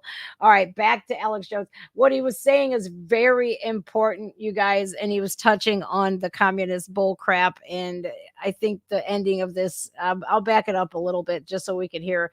I think this is exactly why they hate this man, is because he is capable of seeing things just saying what these people, what these globalists already have said. They just don't like it because they want people to be sheep that are brainless and have shit for brains and can't put 2 and 2 together. And, 2 + 2 = 10. That's the type of people that they don't, they rely on to hide their shit. But the people that have common sense are their worst enemy. To the things that made us great, that threaten the CCP and threaten the globalists, the UN, because they're selling tyranny and eating bugs and being locked down in your houses and forced injections and 2 men can have a baby. We're selling normal human biology and success and culture. And so I just think we have to give the alternate plan to their Mark dystopia. Remembers that. We have to challenge their dystopia, but also give the alternate plan, which enough people aren't doing. But that's Trump's big sin, is his optimism. America's great. Everybody's beautiful. We have such potential. And as soon as the world heard America was open for business, we saw trillions. I'm sure they are. I'm sure they are. Our leaders had said America's not open for business. Invest in China and India and Mexico, where the globalists have middleman deals to get all the money and all the power instead of the people getting it. It was Henry Ford, wasn't a perfect guy, but he said the other auto manufacturers. Yeah, like DeSantis called us useless vessels. Because he didn't get in trouble. They did. They said to him, the other auto manufacturers, they said, "Why are you going to pay your employees 3 times what we do?" And he said, "Because I don't want just rich people buying my cars. I want my employees to prime the market to buy it. They'll give me all the money back buying the Model T, and then that'll supercharge it." So that's the 2 different systems. There it is. Build Thank you, this Bill. illustrious, incredibly exciting, roaring civilization of laissez-faire, or let these big guys that already made all the money centralize control. Oh, she's working. Shut us Dorinda's all down and vertically integrate. Dorinda's working. So they're in control, and then kill competition. So we have to kill the globalist program that's anti-free market, anti-capitalist. It's monopolistic. It's anti-human. It's a bunch of degenerate, inbred, 3rd, 4th generation elites who didn't make all this money, who didn't create all this stuff, but that have decided we don't even get to take part in it, while they take part in it and live like kings. So it's us or them, Tucker. And we've got to crush the globalists. We've got to crush the New World Order. We've got to challenge them, or they're going to destroy the planet. I believe that. Last question. Where will you be in 5 years? Are you going to stay in this country? Can you stay in this country? I mean, speaking of escalation, again, I still never figured out what your crime is, but you have been persecuted for something in an escalating way. I got 2 subpoenas last week. Subpoenas? I got subpoenas on January 6th. Are those Weimaraners? On a criminal investigation. Well, you didn't do anything. What? And I got subpoenaed in Trump's criminal trial in Georgia. On what ground? On what? Get out of My here. lawyer called and said, "What is this?" And they said, "Well, we don't just want him as a witness. He's a subject. I had nothing to do with Georgia. But I'm not saying it's bad they went and challenged it. That's their right. Thank you for I joining my went protesting Patreon, there. Candace. So it's just pure intimidation. So I have a problem. It's that I don't like to cut and run. I'm not the toughest guy around, but growing up in Dallas was some pretty rough people. Some big guy started a fight with me. I just couldn't back Yay, off. Candace. And I almost always won those fights or went to the hospital trying. And so I decided to go down with the ship. Thank you, Candace. I'm not going to leave the country. I'm not going to back down. And I'm going to continue to fight with everything I've got. I'll never sell out. I'll never give in. I could give out. That's why support's critical and word of mouth, because Alex Jones is seen as a focal point, like capture the flag by the globalists. If they can shut me down, they believe they can shut anybody down. They've said that. And so it's human intelligence and human action and word of mouth. Talking about Infowars.com, my show, what I do, is a test case, almost like Stalingrad in World War II, where all these forces of the globalists keep thinking we beat this guy at this city, at this point, at this battle, we win. And so I don't think I'm even that important. I've just been chosen as this main battle point. Silver so Labs, I've never seen people them. like you and other great folks are supporting me through just supporting the First Amendment. And oh my God, that's amazing. amazing. So I got that backing, and that enrages the globalists. So the more they throw against me, the more support I get. And it's really become a historic battle. If I'm completely manned and debanked and shut down and can't operate, only then would I try to evacuate somewhere to try to keep my show on the air. But I've looked at it, and I don't even think that that's the case. Once they disrupt and shut down something, fucking jerks, man. It's very hard to restart it. The good news is there are so many other great talk show hosts, so many other great people that now understand this and even have perspectives better than mine, that I'm not obsolete yet. But thanks to you and thanks to Russell Brand, they're trying to now set up.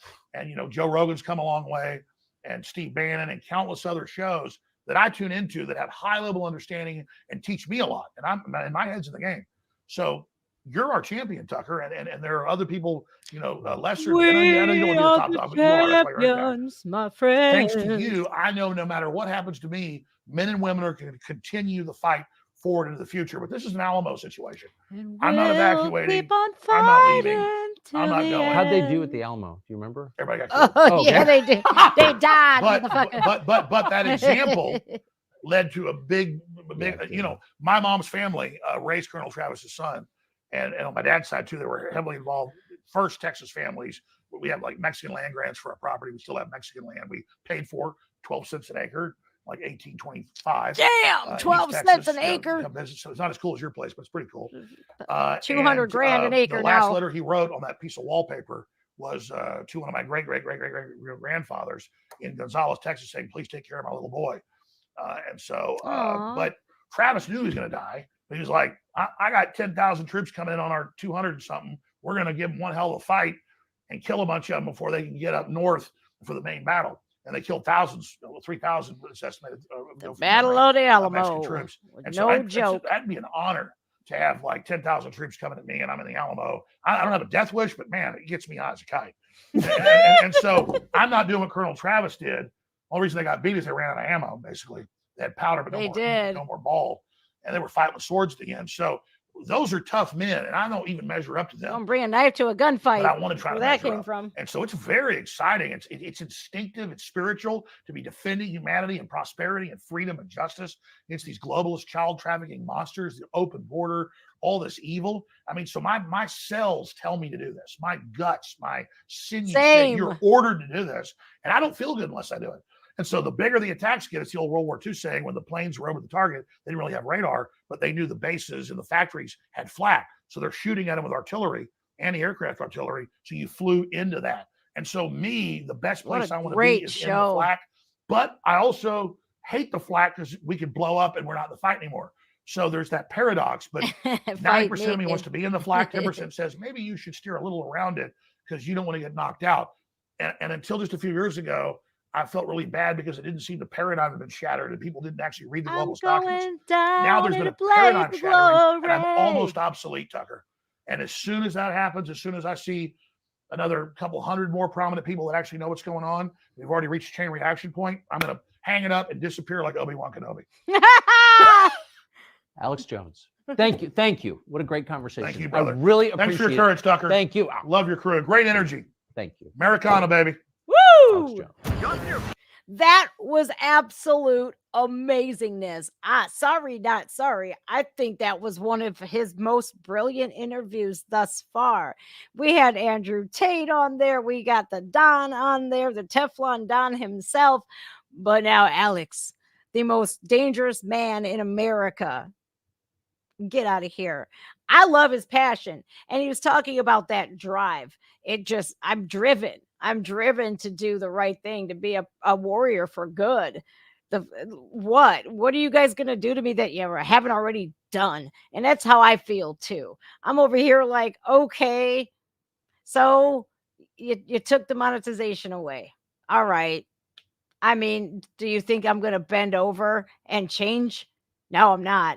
The truth will always set you free. And guess what? Whatever's done in the dark comes to light anyways. What's wrong with, saying the quiet parts out loud? What is wrong with telling you, hey, this is what's really going on? What I really loved, he was talking about, Steve Bannon. He was talking about Joe Rogan, Tucker Carlson. Shut off the mainstream media completely. Shut them down. When Tucker Carlson left Fox News, that was it for me. Unsubscribed. Done. Jesse Waters, he's pretty popular, but there ain't nobody that can bring in the ratings like Tucker Carlson. So if you want to know what's really going on, go to Infowars.com. Listen to what Alex Jones has to say. You don't have to agree with him on everything, but listen to him what he's telling you to do to fix this. Like what it's like you have this hopeless feeling when you're up against these global elitists like Oprah and all of these elitists who have all of the money in the world that they're evil. They're weird. Holly weird. All of these people over there are weird. They like to do stuff to kids, man. No, I don't care how much money you have, and I don't care how broke I am. Guess who's going to be a proponent and who's going to be a warrior against your evil ways?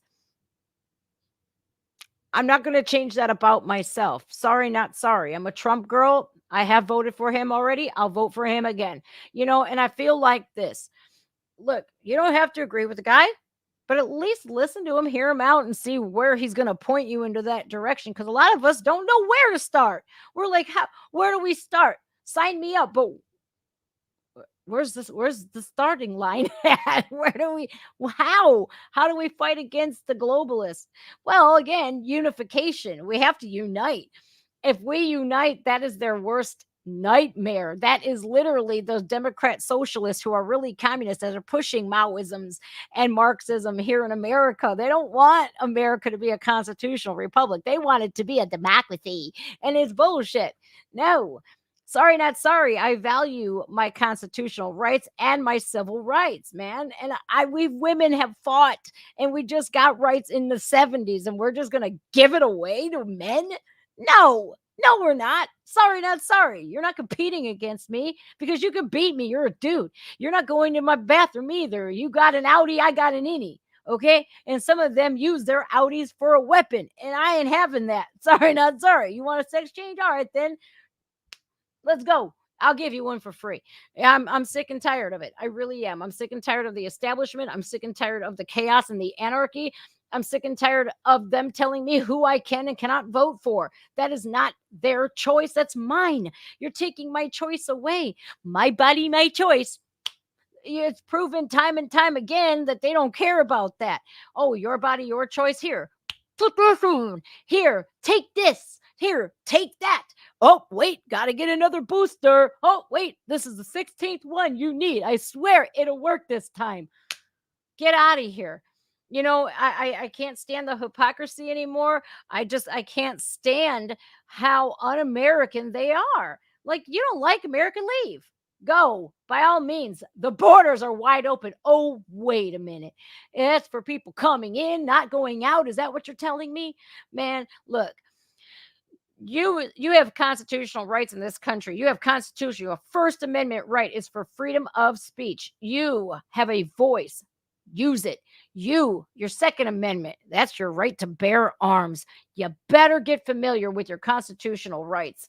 and you better express them. Don't become one of these sovereign citizens type people like, oh, you're pulling me over, officer, because I was doing 45 and a 25, but I know my rights. No, shut up. Give them your driver's license and your proof of insurance. Take your ticket and get the hell on your way. You know, I feel like this, though. I feel like we can win this. We can win this war. We sure can. But we got to stand up. We got to. Again, shut off the mainstream media. Go to the Joe Rogans. Go to the people whom you trust the most, who are not going to steer you wrong. I don't care. I'll take whatever hit I can, but I will never steer you guys wrong. Do I get it right all the time? No, because I'm a human being and human beings get it wrong sometimes. But will I do my due diligence and will I do my absolute best for you and me and my kids and everybody else's kids? Yes. Yes, I will. And I promise that. And I've made you guys a promise before day one. I'm going to call this channel Just Jenny. You're going to get just me. And no amount of money can take that away from me. No amount of money or promise to give it back will cause me to be somebody that I'm not. Sorry, not sorry. All right, you guys, I really do appreciate it. I really do appreciate you guys who have joined my Patreon. The sign up is free. You can join the Patreon free and see if you want to become a member. But if you do, even at the lowest level, that helps out so much. It really does. The roughed up link was already posted. It's in my description of my videos and what have you. The PO box is there. The email's there. You know, the Twitter, I already put a ticker on there at ReactGen. Please come follow me on Twitter so that I would love to see you guys follow me on Twitter. And I would love to see, that's where I tweet main tweets. I really do. I don't care. I really don't care, because I'm over here going, hey, this is a free speech platform. What more can you want? Right. And I think that we deserve that. We deserve to keep our constitutional rights intact and not be ran by an evilist, globalist, pedophile network. All right, y'all. I love you very much. So go smoke your break. Go smoke your break. Go smoke your break. Go have your smoke break. Guys, I'm out of here. I got to go get my rental car. Totally forgot I was supposed to pick that up at 10 a.m. Oops. All right, guys. I love you all, and I will see you guys later. Thank you guys again for joining me. I do appreciate it. Make sure you're following me on Rumble. All of my links are in the description for the donation links if you want to help me keep the channel alive and keep it going. Thank you. I appreciate you all. Stand up, Americans. If you stand up, more will follow. If you build it, more will come. I'm just saying, if we stand united, nothing can beat us. If you don't stand for something, you're going to fall for everything that they're pushing. All right. Love you guys. To the moon and back. Bye now.